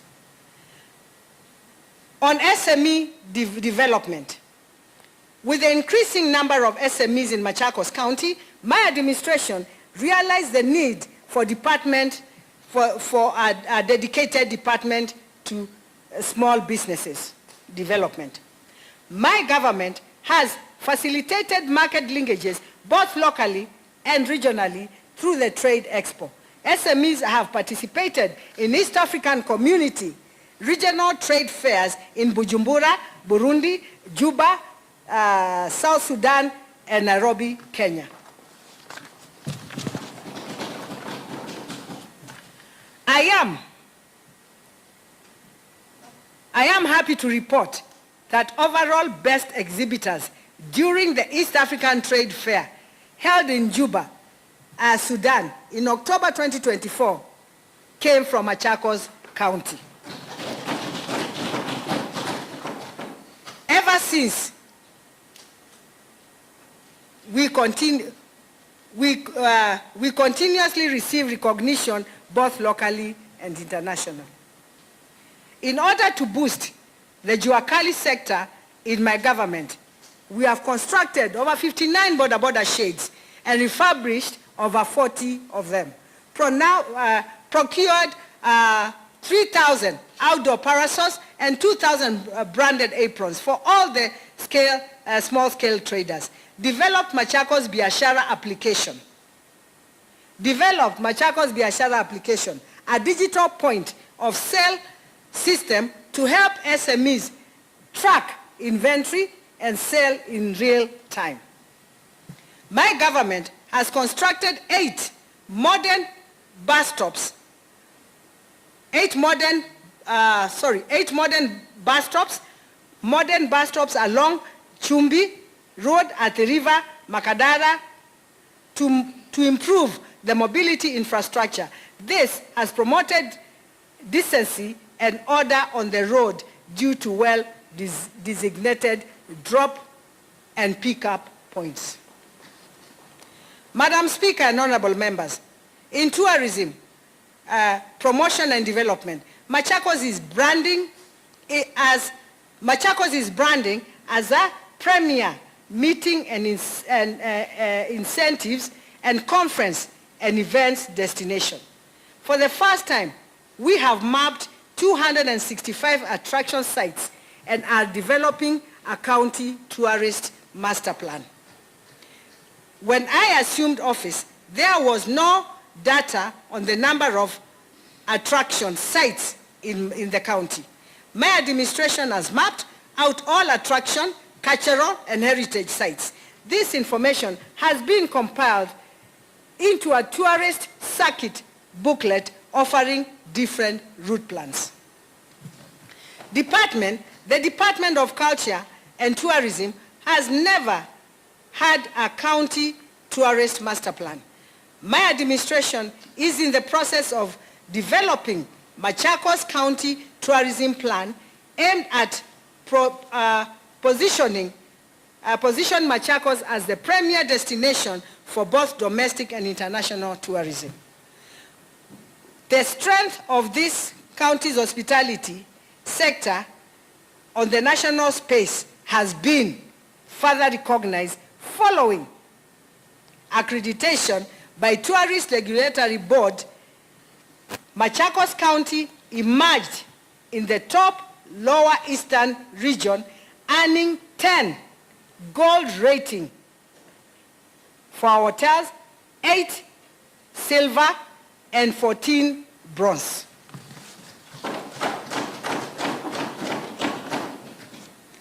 My administration has also partnered with Tourism Fund and trained 198 staff from the various establishments across the county.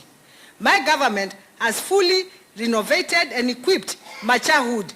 My vision is to transform this facility into a world-class film production hub, providing free recording services to the talented youth to further their careers and creative arts.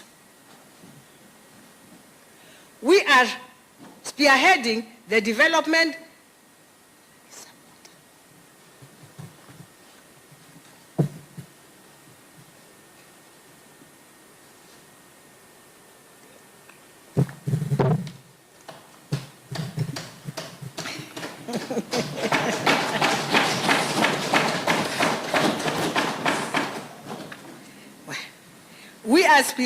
the development of the official Akamba cultural attire, a symbol of our shared unity that will be launched at the upcoming SEKEB Summit.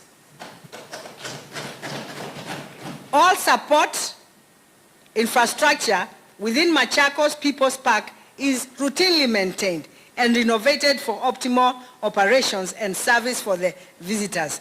Due to the tear and wear, we will continually renovate the perimeter wall to safeguard the security of visitors and public property within the park using sustainable materials that are not prone to vandalism.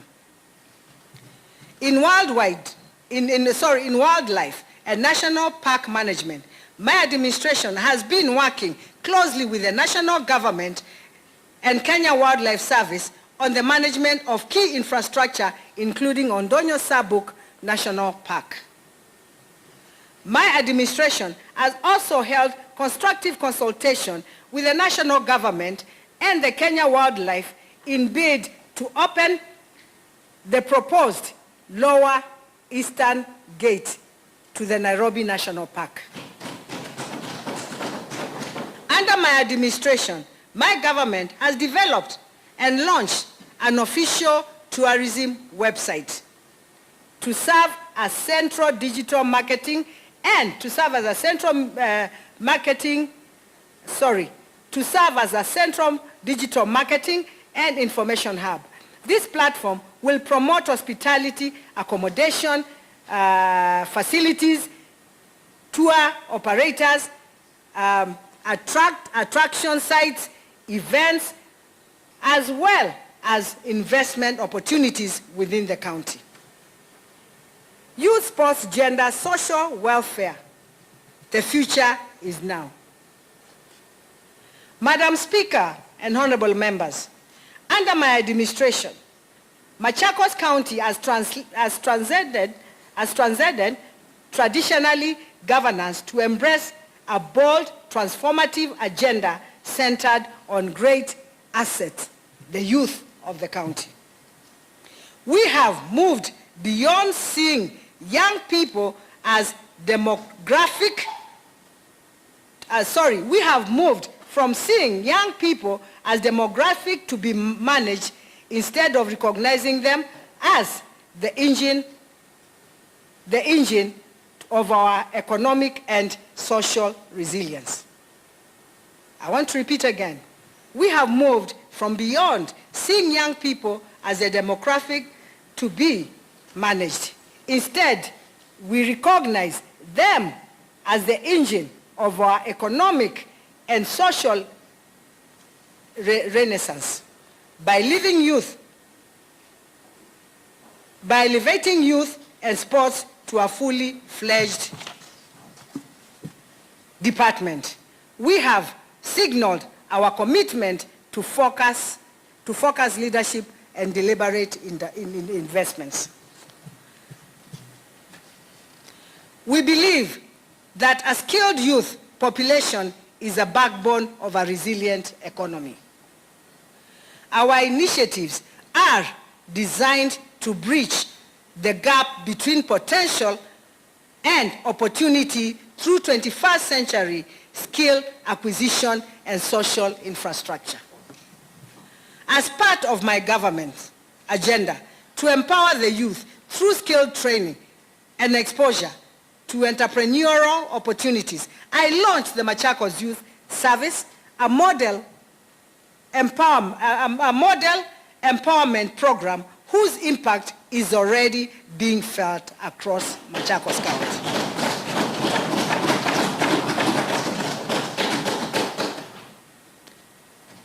In the previous year, we trained 1,000 youth. This year, we have training 1,700 youth from across the 256 villages. We did not look at who they knew.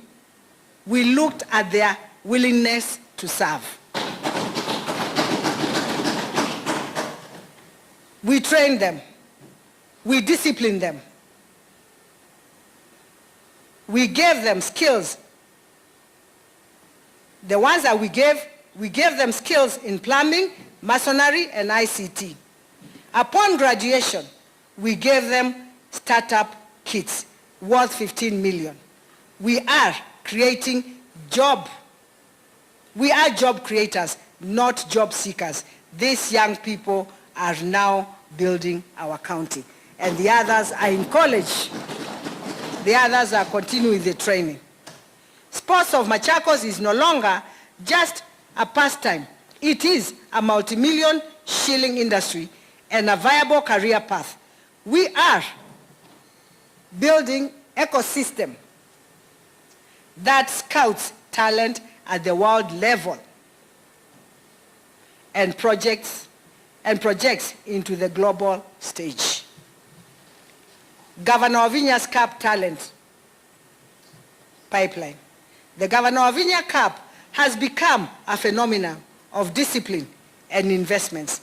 Over the 3 editions and the tournaments involved 1,950 teams, 42,900 players, drawing over 1,000 fans.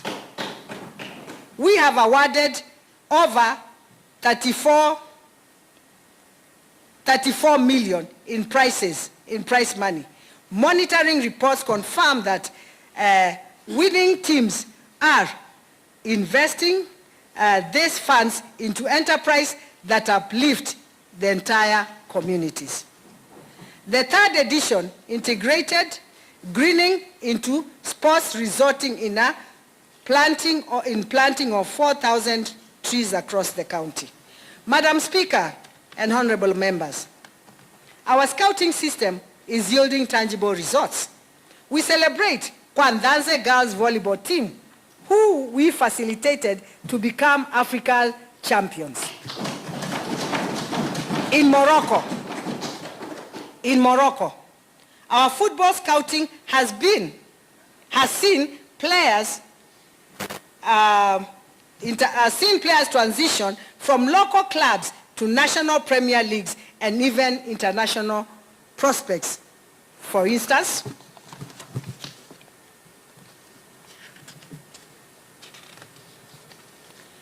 Lorna Faith selected for Harambee Starlet with prospects to join at Atletico Madrid Women. Emmanuel Rumpe, scouted by Brazuca AFC in Brazil. Felix Mwendwa earned a life-changing opportunity in Spain, just to mention a few. To sustain this momentum, we are investing in hardware that rivals international standards. We signed an MOU with the Kenya Football Federation to establish 600 million world-class technical center in Machakos City. This facility will feature 3 FIFA standard pitches, a specialized sports hospital, and accommodation. Additionally, work is underway on the multi-purpose hub featuring an Olympic-sized swimming pool. Additionally, work is underway on our multi-purpose hub featuring Olympic-sized swimming pool phase 1 and 35,000 capacity outdoor stadium in phase 2. We have already upgraded 20 grounds, including Tala Township Matu, and part of our global reach to 80, we graded 80 facilities in the county. That's 2 per ward. Madam Speaker, as we look towards the future, my administration is focused on the gains through Machakos County Sports Act and the Youth Empowerment Act. We are moving from the ad hoc success to a structured grassroots to elite framework. The Governor's Cup will expand to include darts, pool, volleyball, athletics, and netball. We will set up the Wall of Fame, where we will immortalize our legends and current stars to inspire the next generation academy players under 15 and under 17. My government is keen on leveraging our history with WRC Safari Rally to develop a motorsport tourism arena. During the tournament, we have already reached 5,273 youth with HIV/AIDS testing, mental health support, GBV counseling. This commitment is to the whole person remains priority. Madam Speaker, our target is to scale up training to reach 10,000 youth annually across agribusiness, creative arts, and technology. We will also host annual mega youth conference to bridge gap between the innovators and investors. We have also drawn elaborate plans to establish youth drop-in centers in every sub-county to provide safe space for career guidance and personal growth. By connecting grassroots energy with a formal policy and world-class infrastructure, we are not just playing games. We are positioning Machakos as a regional powerhouse of talent and a model for inclusive development. This future of Machakos is young. The future of Machakos is young, skilled, and unstoppable. Madam Speaker, the Department of Gender and Social Welfare has been instrumental in enhancing sustainable development, gender mainstreaming for the equality and equity through the inclusion of all the development agendas in our county. This is achieved through the livelihood improvement and restoration of dignity to the needy and the vulnerable members of our county. We have empowered 440 community groups with chairs, tents, water tanks, enabling them to generate income. we distributed wheelchairs and clutches to 276 persons with their disabilities, the highest number since devolution. We are building a county where no one is left behind, where every citizen is valued regardless of their ability. Madam Speaker and honorable members, my government is judged by how it treats the most vulnerable. My administration is committed to leave no one behind. The Machakos Gender-Based Violence Recovery Center is now a national benchmark, where is a national benchmark, solarized for efficiency and fully equipped to provide survivors support. We have established 35 technical working groups to ensure justice and healing. For the first time since devolution, my government conducted a mass registration of differently abled persons and issued assorted assistive devices, as I said, to 276 individuals with plans to scale up. We plan to scale up to 500 in the coming year. We also issued, as mentioned, 1,041 specialized, we also gave bursary to the children able differently. My administration has taken a deliberate measure to reach out to elderly and downtrodden members of our society by providing basic needs. So far, we have provided 3,000 elderly citizens with food and essential supplies, constructed 57 decent homes for most vulnerable households, issued 864 solar water purifiers to young mothers to eradicate waterborne diseases. Honorable members, we are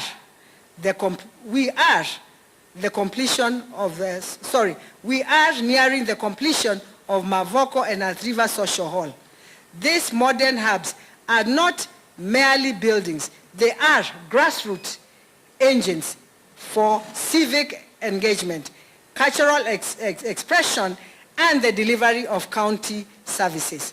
Our vision is to extend establishing of social halls in every sub-county.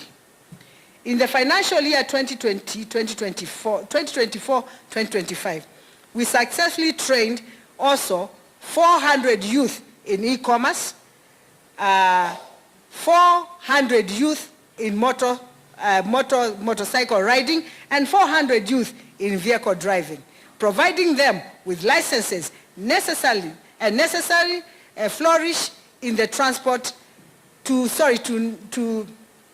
providing them with the necessary licenses, with the licenses necessary to flourish in the motor sector. Furthermore, 100 youth groups were equipped with car wash machines and tanks to kick-start immediate entrepreneurial adventures. My government has committed to scale up these programs in the current financial year. Our goal is to train 3,000 youth, 1,000 in digital, which is e-commerce, 1,000 in boda, and 1,000 in professional driving, to create clear pathways for resilience. Madam Speaker, education and ECD. One of my key plans is to campaign. One of my key things in campaign was the vision to promote access to quality education. My foundational conviction was to access to quality education is not a luxury, but the cornerstone of our social economic transformation.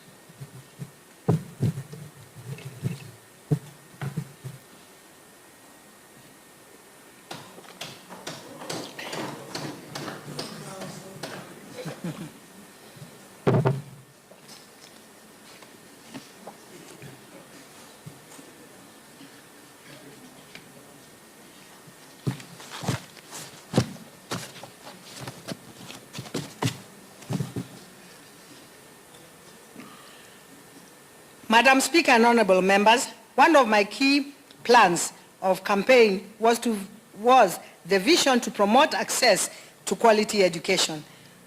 My foundational conviction was that access to quality education is not a luxury, but a cornerstone to our social economic transformation. Today, I can report that the state of education in Machakos County is stronger, more inclusive and more innovative than ever before. We have moved from beyond rhetoric to implement a leave no learner behind, transforming schools from mere buildings into centers of hope and opportunity. Madam Speaker, my administration recognizes that a hungry child cannot learn.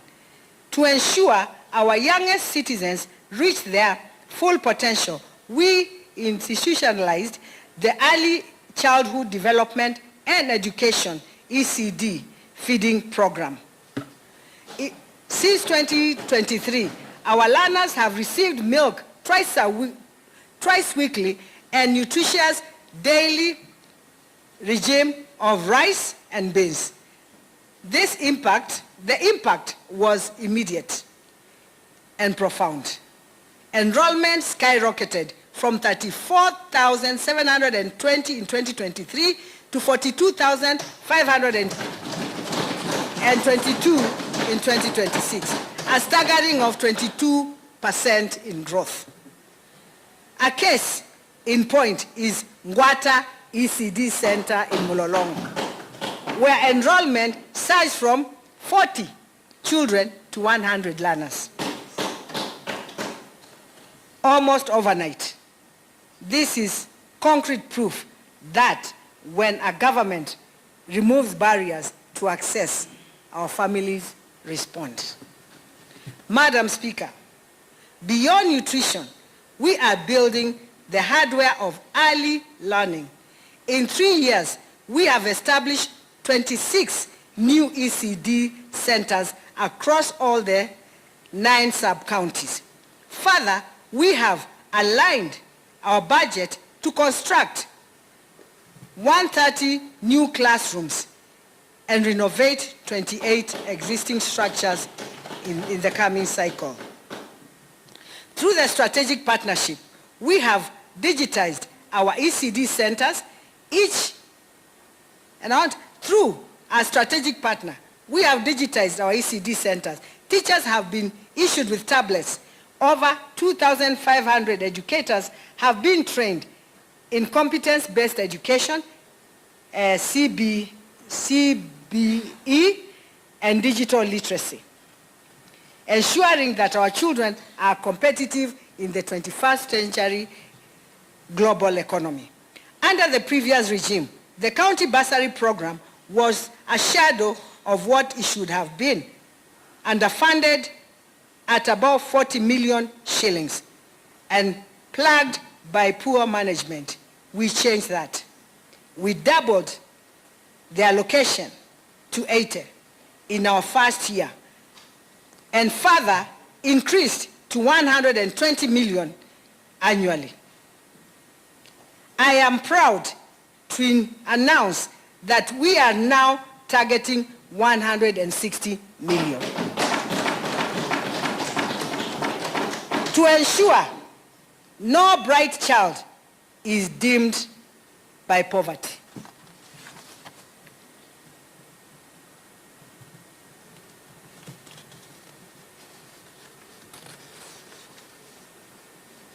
Through the bursary program, 73,031 secondary school learners have benefited, while 3,887 university learners have received bursary. 2,927 college students and 1,035 learners with special needs have so far received bursary. Madam Speaker,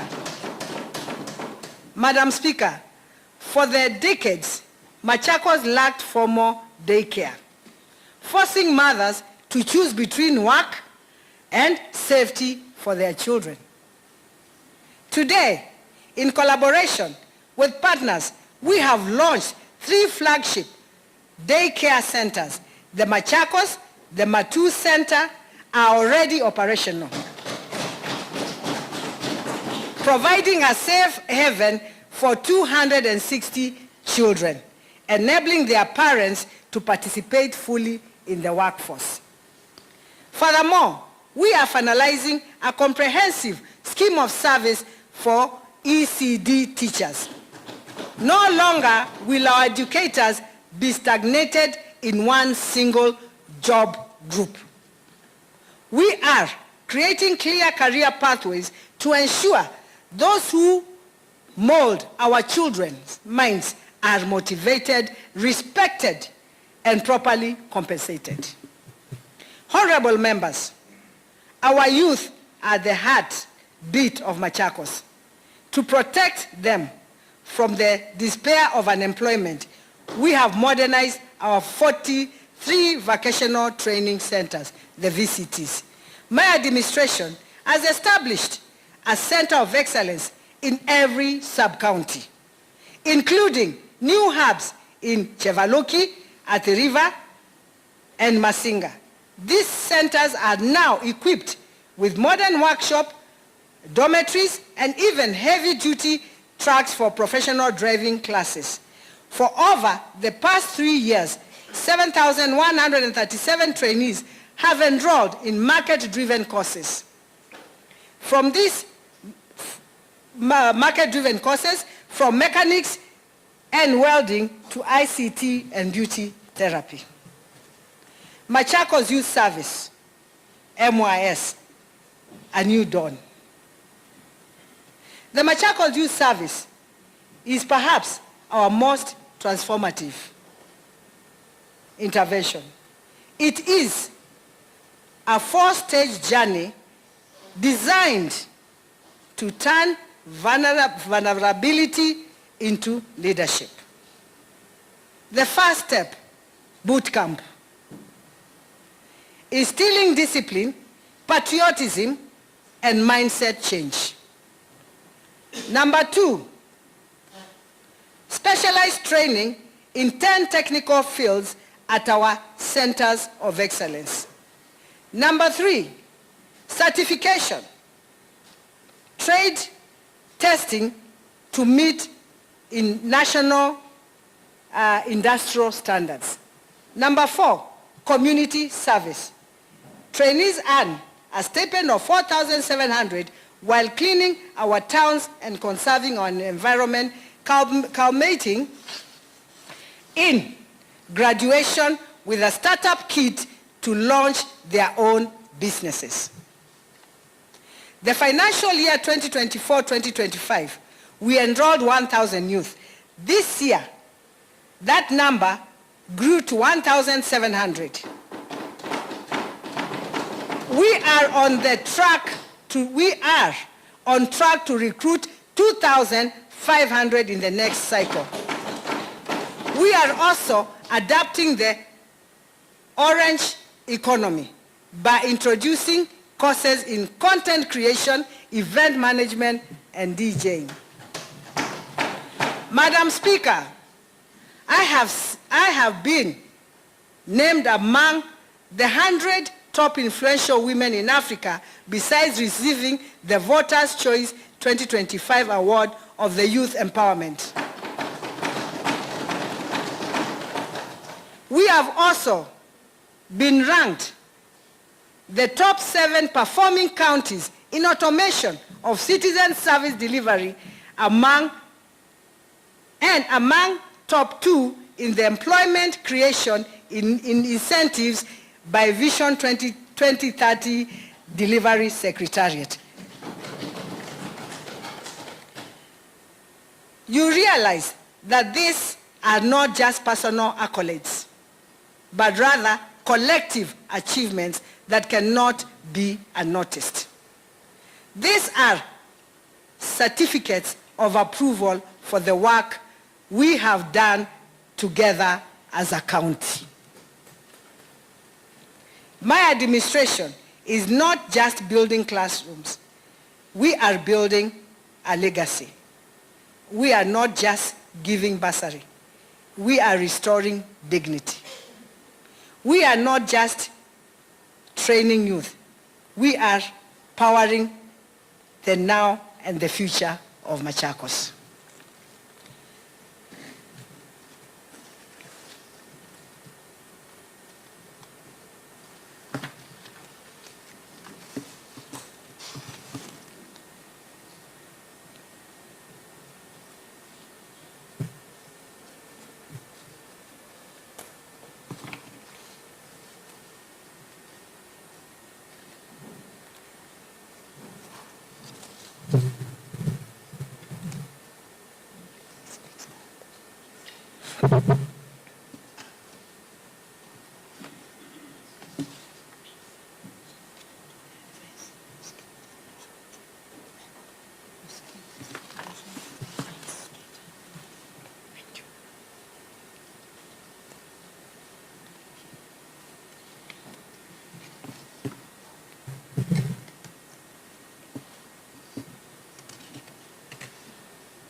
Lands and housing, physical planning, and urban development. Madam Speaker, honorable members, when I took the mantle of leadership, I inherited a landscape of untapped potential and lack of legal documentation, which held our people back. We have moved with speed to address the situation. I am proud to report that we have identified and sorted 50,000 first-generation title deeds in collaboration with the National Machakos Registry, that's the national government. Already 10,000 beneficiaries have collected these vital documents, transforming the said documents into engines of credit and generational wealth. In Machakos, the verification of Mulolongo Phase 3 is complete, with 1,305 letters of allotment already issued and an additional 1,800 scheduled for release within the next 90 days. We are ending the era of land uncertainty. To enable our citizens secure land ownership, documentation, and orderly development, my administration has commenced preparation of local, physical, and land use development plan. The part development plans have been prepared for 80 markets across the county, 2 per ward. The notice of intention to plan already established. I launched the market survey exercise on the 12th November 2024 in Kabaa Market in Mwala Sub-County. These markets include Kikesa Yata Sub-County, Itunduimoni in Masinga, Mudhedheni in Mwala, Kawedhei in Kangundo, Matuma Amwetu in Matungulu, Ondonyo Sabuk, Ole Sheikh in Mavoko Sub-County, Zaikoni in Kadhiani, and Kola in Kalama Sub-County. Madam Speaker, to accelerate development, we must broaden our horizon. My administration has launched the draft Machakos County valuation roll. To accelerate development, we must broaden our horizon. My administration has launched the Machakos valuation roll in 2024. For nearly 2 decades, Mavoko was the only rateable sub-county. By expanding this to the entire county, we are creating dependable register of rateable properties that will expand our revenue base. The new valuation roll register establishes the Machakos County as got 372,200 properties, with a conservative projected annual land rate revenue of 5.9 billion, compared to what was there before, 71,654 properties, rateable parcels of land, with annual rateable revenue of 391 million.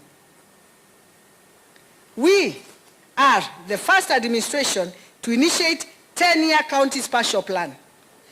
This GIS-based framework ensures that resource allocation is not a matter of guesswork, but scientific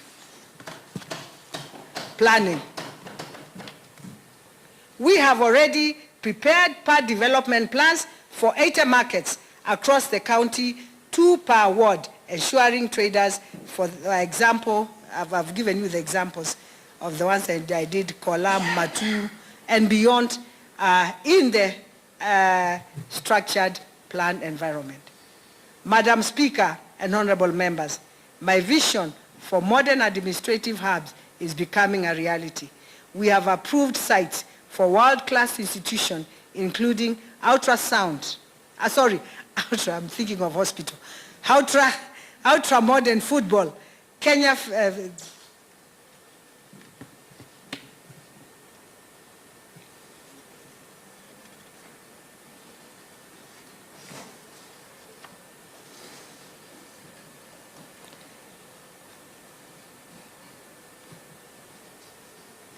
decentralized. Madam Speaker,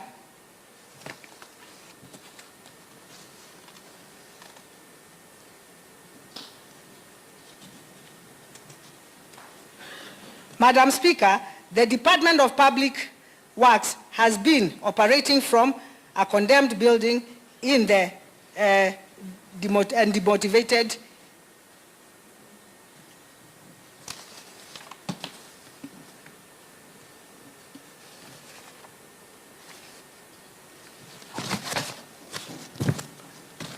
Can I take some water?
To eliminate the middleman culture, we are in the final stages of launching automated development application management. The speech is also long, eh? One can get tired. One can also get tired, isn't it? Yeah. Yeah. One can also get tired. Yeah.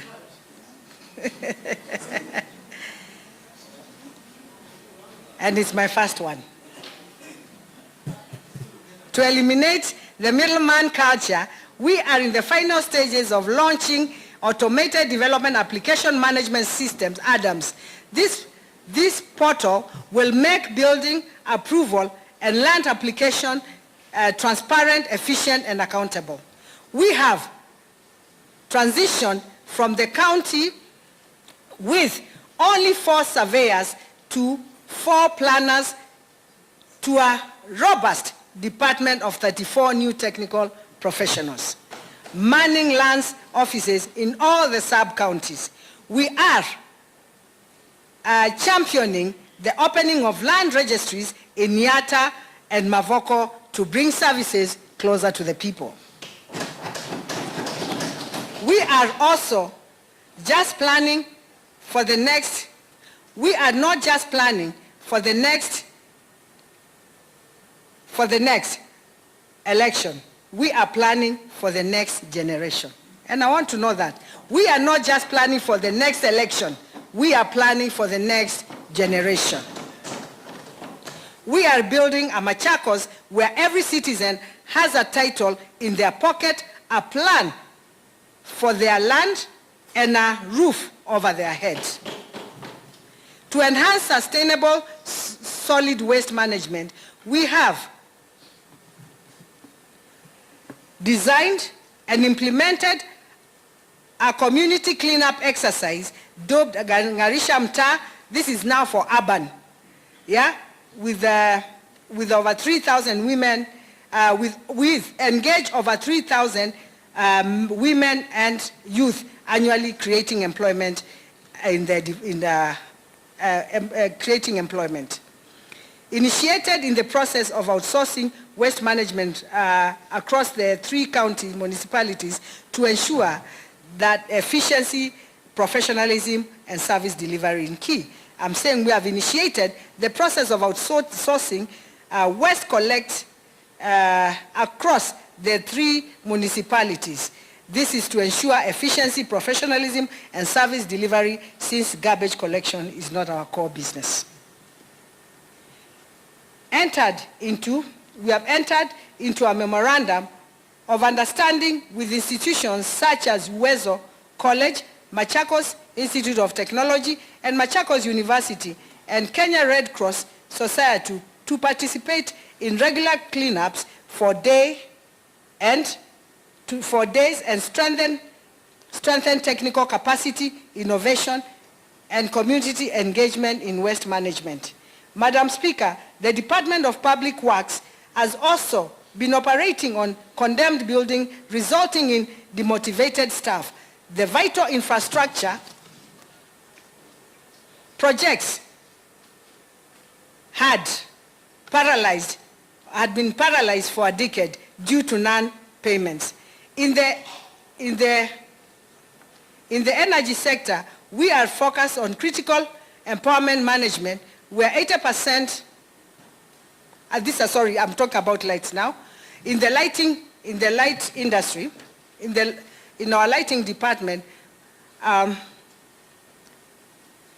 in the energy sector, we face critical power mismanagement, where more than 80% of our market lights were off, while the county was being billed for over 1,400 electrical meters, many belonging to counties or private entities.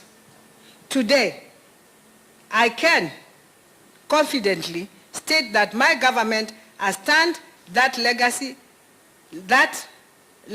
of debt into record of developments. We have replaced the decay with stability and dysfunctional with decisive, transparent management. Under the department,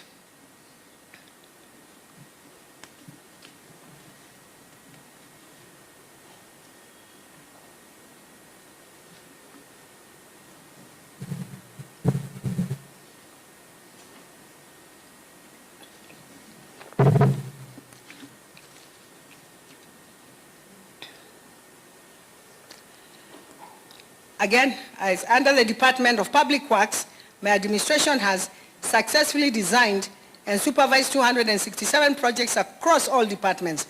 I am proud to announce that 201 of these projects are complete and already serving the people of Machakos. In reaffirming our commitment to infrastructure excellence, my government delivered a new departmental office block, renovated Matu County Lodge, and modernized the county mechanical garage with solar and power and CCTV security. This is for the Department of Public Works. We are progressively completing the new county headquarters, which will be a one-stop shop for citizen services. Furthermore, we are constructing the governor's and the later deputies' governor's official residence to comply with SRC guidelines. Honorable members, our technical team is now among the best in Kenya, as I said before.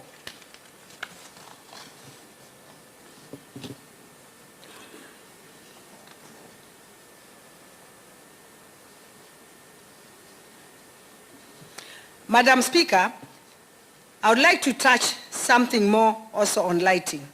To the end of our resilience of this, my administration initiated rigorous, I said physical audit of meters where we found a lot of rot. We found that we were paying electricity for 1,409 meters. When we did our verification, they came to 381 meters. This surgical intervention has reduced our annual electricity bill from 300 million to 105 million. I want to repeat. My administration initiated a rigorous physical audit and we exposed rot. We were paying for meters belonging to neighboring counties and private individuals. We have slashed the number of active accounts from 1,409 to 381 verified meters. This surgical intervention has reduced our annual electricity bill from 3 million to 105, saving the taxpayers 200 million.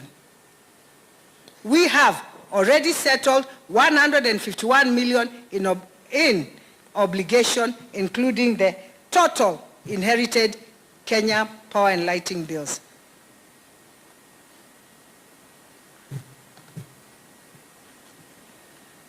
To end, Madam Speaker, to end our resilience on the expensive national grid, we have installed solar floodlights, 136, solarized governor's office, and level 4 hospital in Kadhiani and Matu.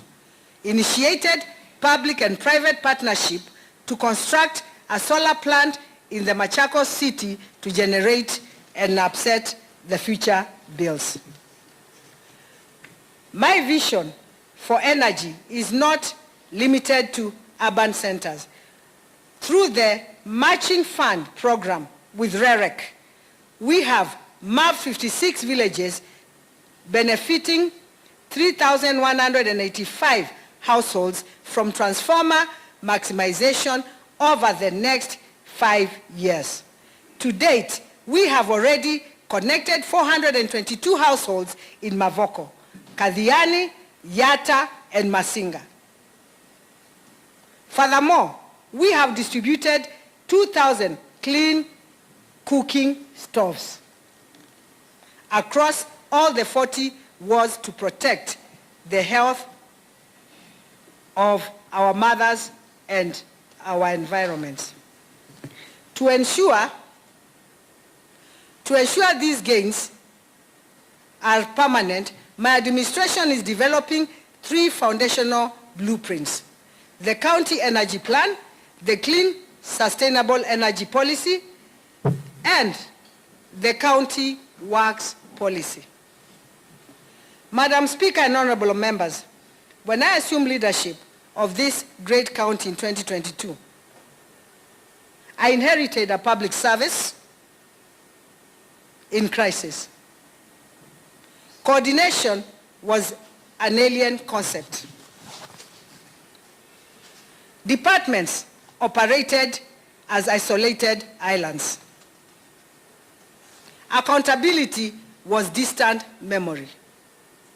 Staff morale had hit rock bottom, and consequently, the public confidence in the government had withered. I knew then, as I know now, that you cannot deliver a first-class county with a third-class administration structure. Sustainable development is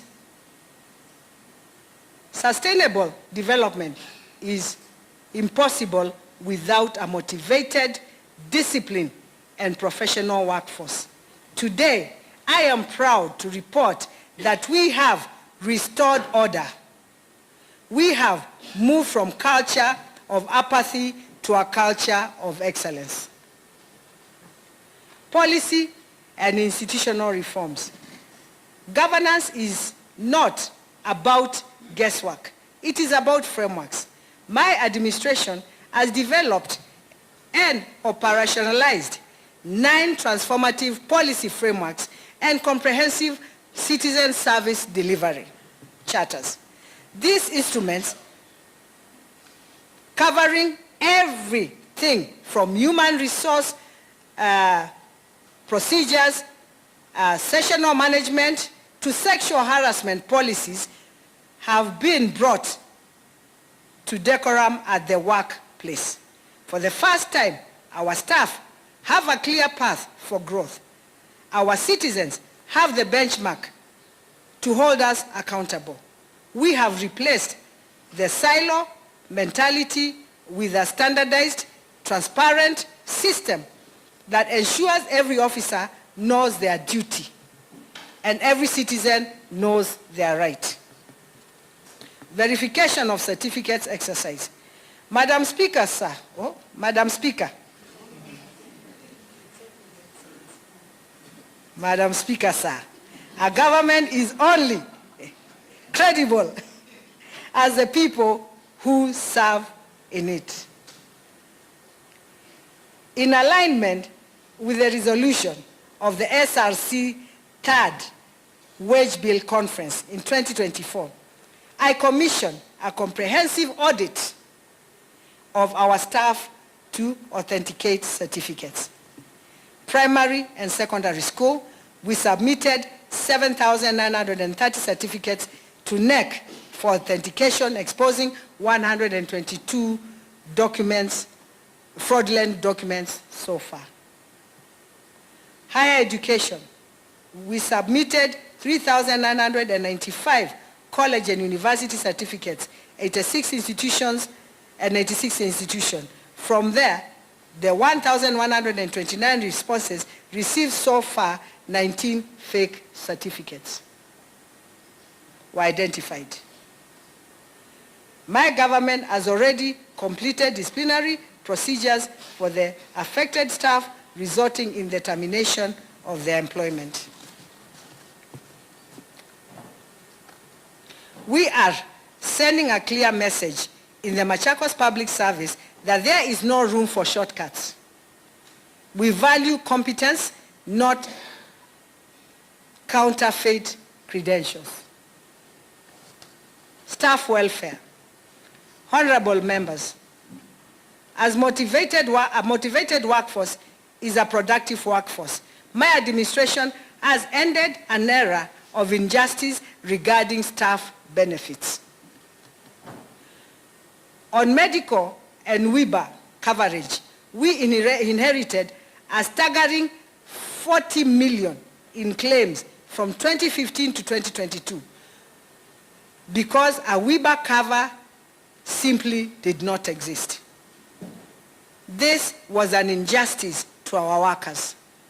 Today, we have comprehensive scheme in place with 14 current cases being processed under full protection.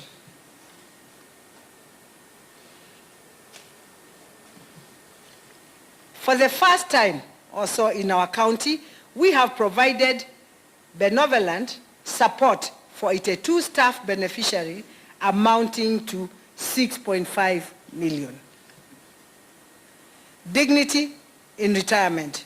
We found massive gaps in pension remittance to CPF and LAV fund. We are now systematically bridging the gap to ensure our retirees receive their benefits without delay.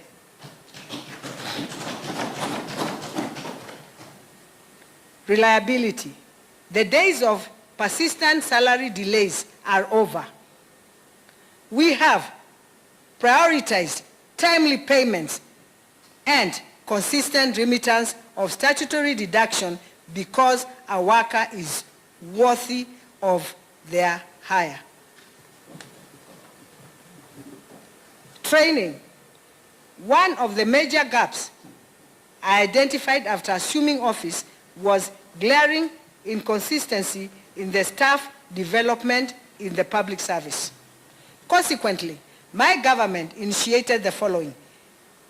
We trained 2,300 staff, 31% of our workforce, in leadership, technical skills, and mandatory compliance. Sponsored 740 officers to attend continuous professional development CPD conferences, ensuring our professionals remain in the cutting edge of their field. Through our industrial attachment program, we have mentored 3,075 students, providing with the practical experience needed to thrive in the modern economy. In the current financial year, we target to train an additional 2,025 employees, including our lower cadre staff. Performance. Madam Speaker, my government has implemented robust performance management system that cascades targets from the executive level down to the individual officers. This is now entering a third cycle, guided by advisory council of eminent persons. Departments have been ranked and awards given to the best performance and sanctions applied to the poor performers.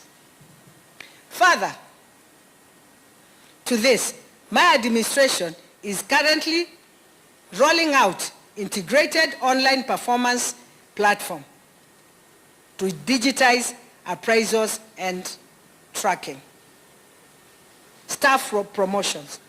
Madam Speaker and honorable members, I do appreciate that the staff need to be promoted in order that they may reap benefits of employment. I mentioned that my administration is about fixing broken systems. One of these areas most deserving my attention is staff promotions. I promised my staff that historical injustice of lack of promotion would be addressed. I have done so, including the healthcare staff that I have mentioned. The County Public Service Board has promoted 432 employees who had stagnated in the same grade for over 7 years. In financial year 2026-2027, we are preparing to promote those of our staff who have stagnated for 6, 5, and 4 years. I encourage these staff members who have not applied for promotion to apply to the County Public Service Board. We must do the right thing in relation with our staff. Confronting the wage bill. Madam Speaker, our wage bill is heavy, largely due to inherited health care workers, CBAs, and court rulings. However, we are not making excuses. We are taking action through these measures. As of June 2024, we realized 100% compliance with the Human Resource Information System. We have completely phased out manual payrolls. I say, we have completely phased out manual payrolls, eliminating ghost workers, vulnerabilities, and ensuring every shilling spent on the wages is verified and accounted for.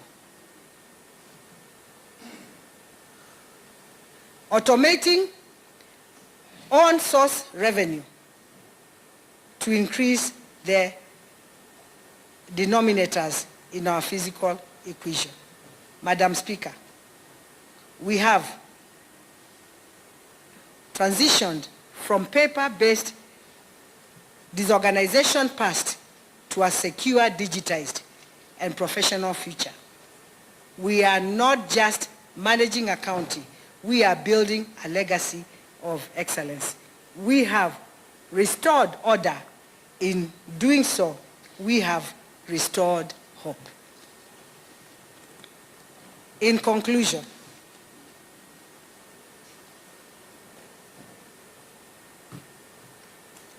the call to finish the job. Honorable Speaker, honorable members, as I conclude, let us look at the scorecard. 3.5 years ago, we started this journey. We inherited a grounded ship, but today the engines are roaring. We have fixed the revenue systems and grew our collection by 41%. We have brought the machines to fix the roads and graded over 3,500 kilometers. We have stocked our hospitals with Kenya shillings 290 million worth of medicines. We have employed over 500 new healthcare workers. We have put money in the pockets of our farmers through subsidized seeds and better coffee prices. But a foundation is not a house. The work is not yet done. The cost of living is still a challenge. The cost of living is still a challenge. We must do more to shield our people. We must pave more roads. We must connect more water. We must ensure every child stays in school.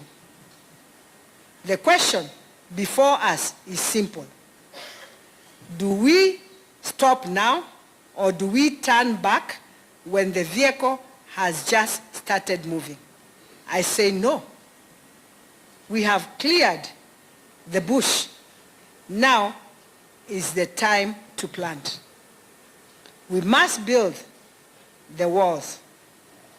Now we must roof the house. I call upon this honorable House to fast-track the bills before you. The Inspectorate Bill, to reorganize the enforcement, the Finance Bill, to resource our projects, the Investment Cooperation Bill, to bring jobs to the youth. I call upon the people of Machakos. I call upon the people of Machakos. The journey to a greater Machakos started 3 years ago. And 3.5 years ago. I say it again. I call upon the people of Machakos. The journey to a greater Machakos started 3.5 years ago. It continues until 2032.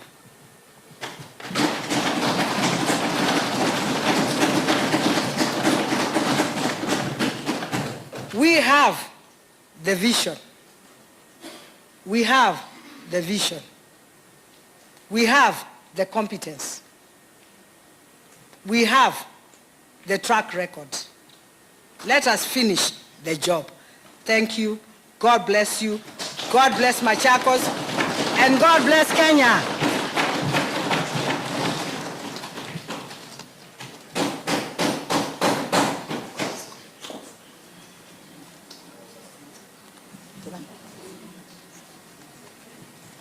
sorry, I need to make a correction.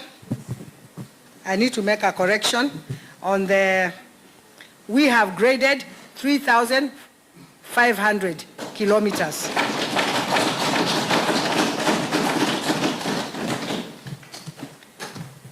Okay? We have graded 3,500 kilometers.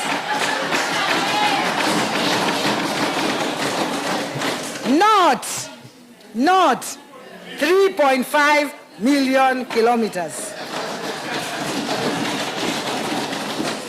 You know in county we talk about millions.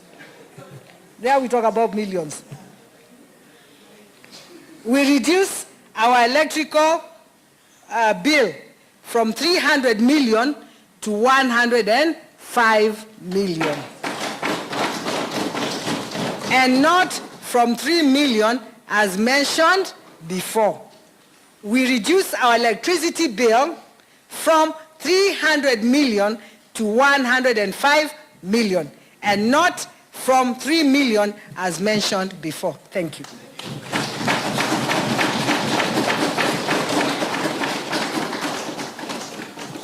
Thank you, Madam Speaker. Thank you very much.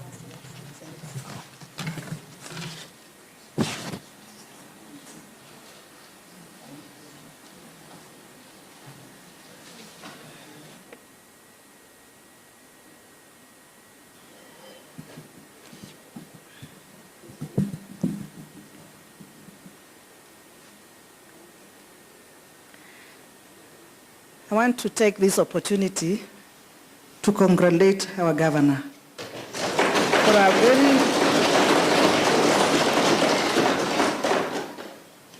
for a very rich and comprehensive speech and report.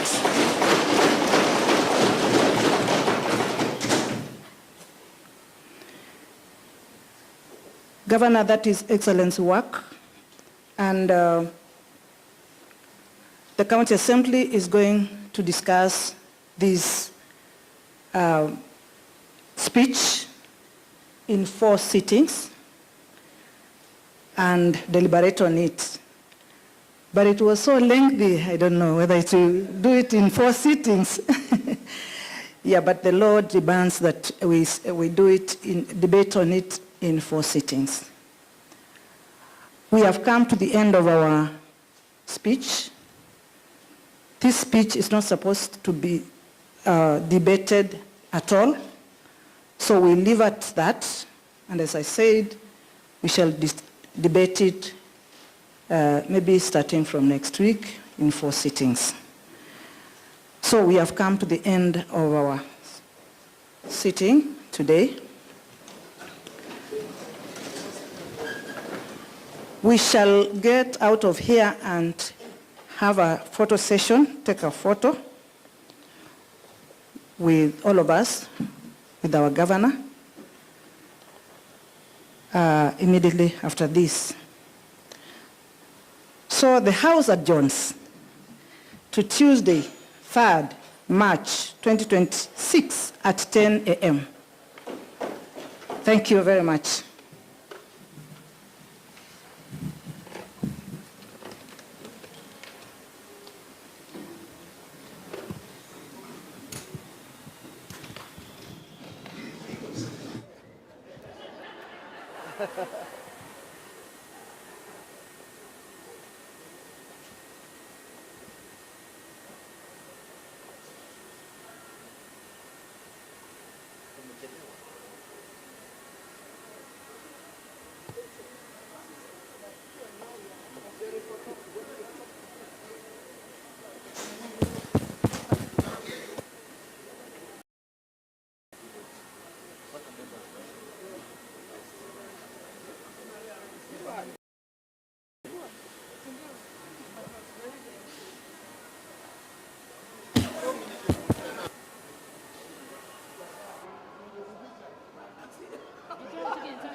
Nani anaenda wapi?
Mupange watu. Panga.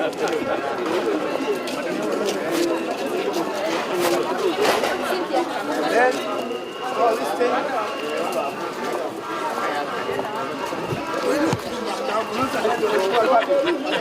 Mheshimiwa Kabiru.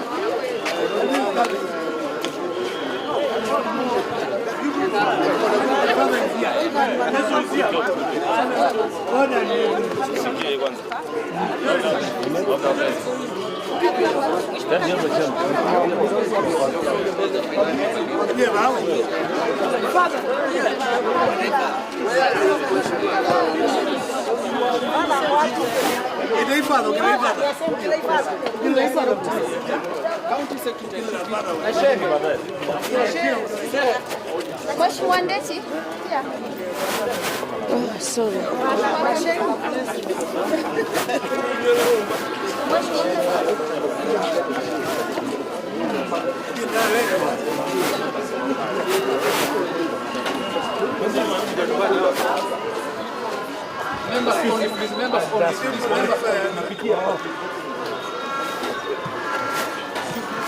Yes.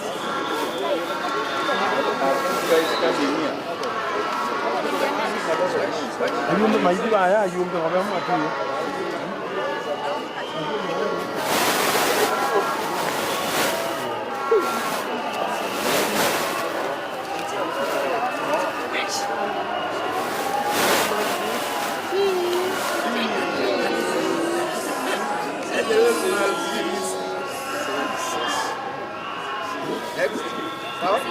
So we have the members of the team. Yeah, we even have all the members. Sorry? Imam lead and father. So we only have members.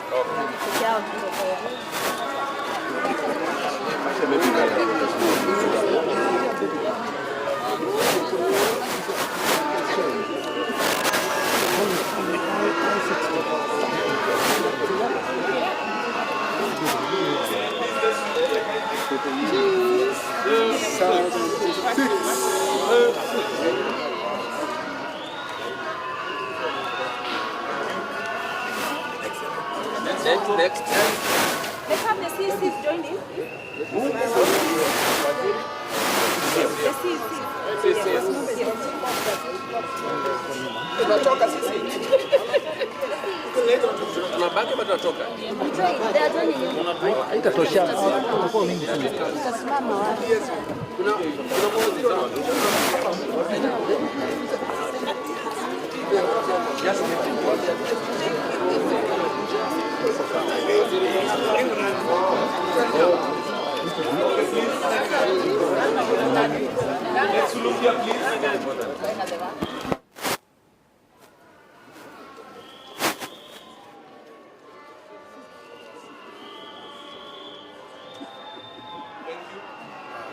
Let's have the speaker, House leadership, CFU.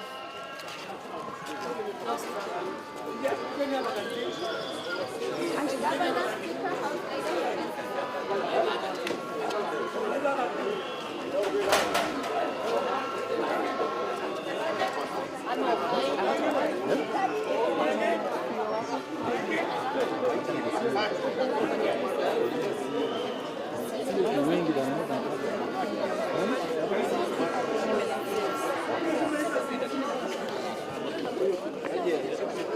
sawa.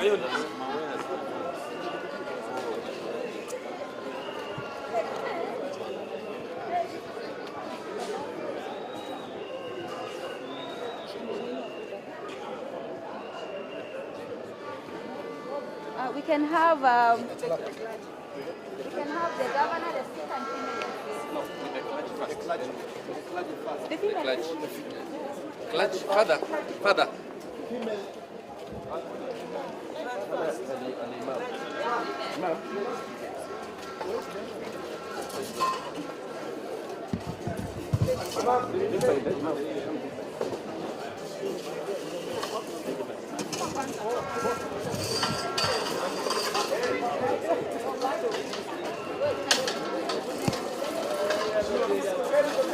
Kidogo.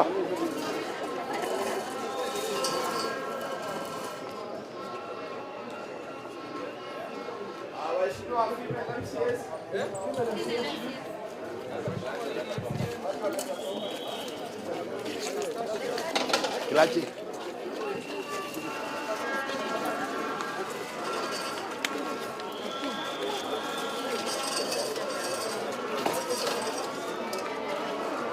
The guys. The guys.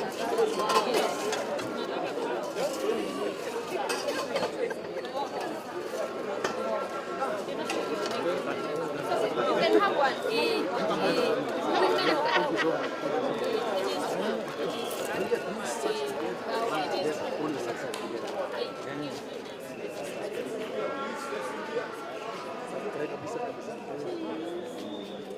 Mheshimiwa Maya.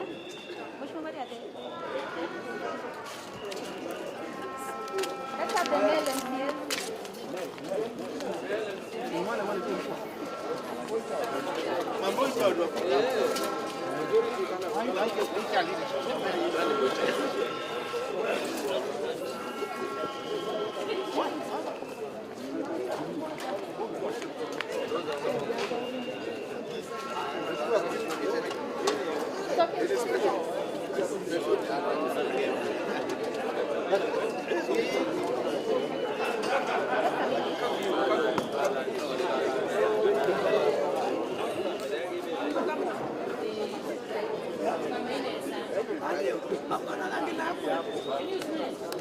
There's someone out here. Can I call them? Wait, they are coming. Where are they? They are here, they are here. Wait. We are one team. Okay, go. Haya. Just wait. Mheshimiwa Ndawa? Ndawa is here.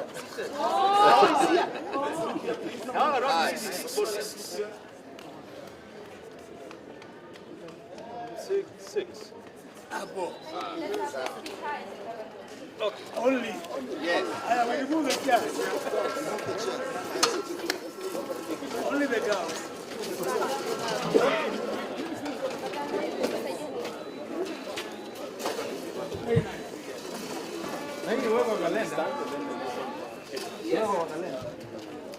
Yes. Can we just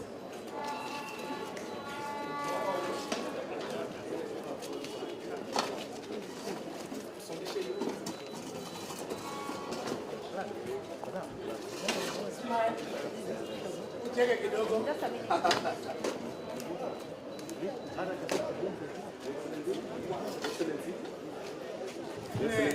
let's move kidogo like this. Madam Speaker. Cheke kidogo. Hapa sana ndio nini pia. Hapo kucheke tu sana. Excellent. Second.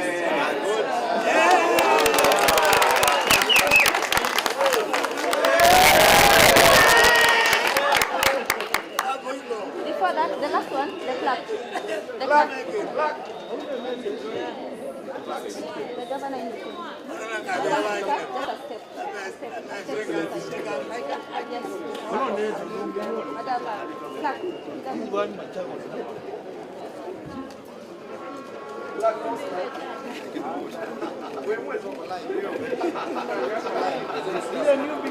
New beginning. Yes. County secretary. Yes. Yes. And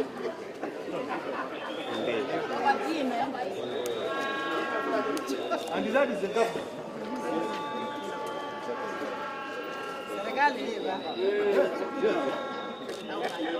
Let's move in at this speed, please. Thank you.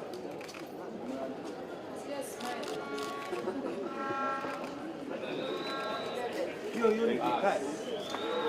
Your unity.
Order members,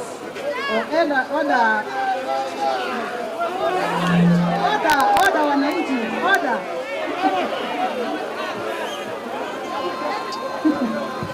Order. Kubi njieni na tuyamba kweta kuna kelele.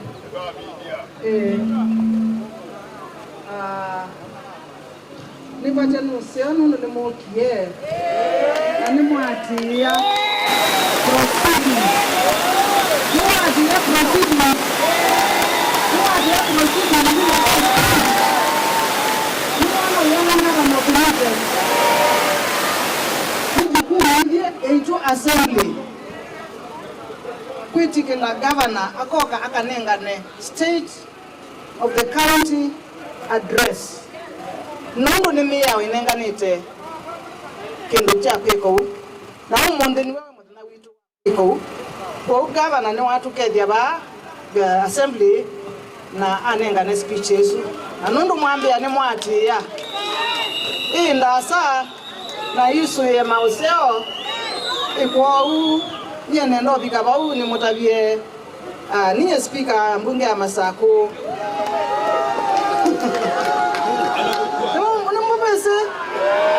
asanteni sana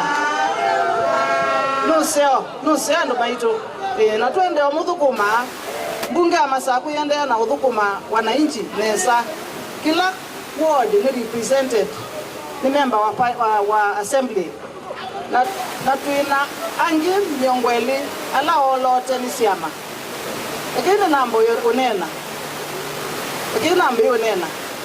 lakini mine iko ije mbunge ya Masako tuithukuma pamoja na governor wetu wa Masako nondo mbunge kewe yala thukuma wakuseo jamii yao kwa oversight o governor ndakatumia mbesa na hii na kila kingine representation nundu babe na sebe na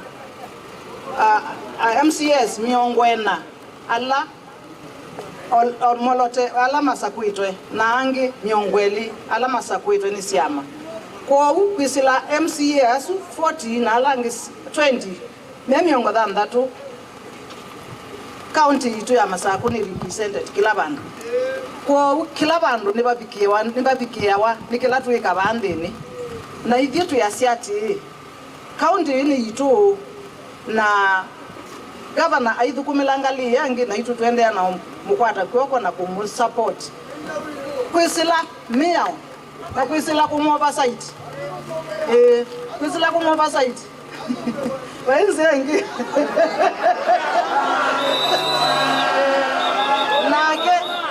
nake governor tumupulia nake atusule asante governor witu niweka nesa kutu address asante sana Thank you, Madam Speaker.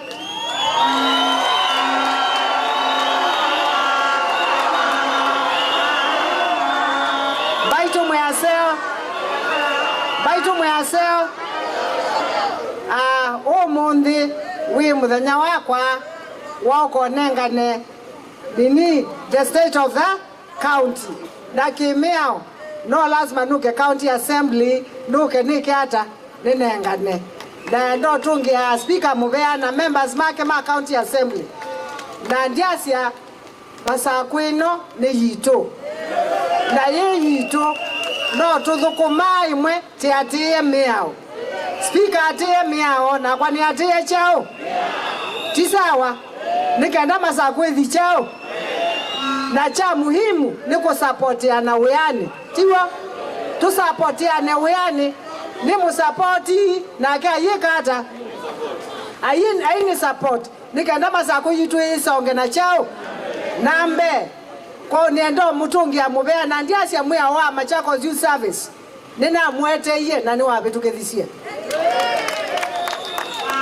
tisawa ena assembly kwa u tiasia kumo monde Masakwino ni yao tiwa na no tuthukuma twikendo kiva nikenda Masakwini na chao tisawa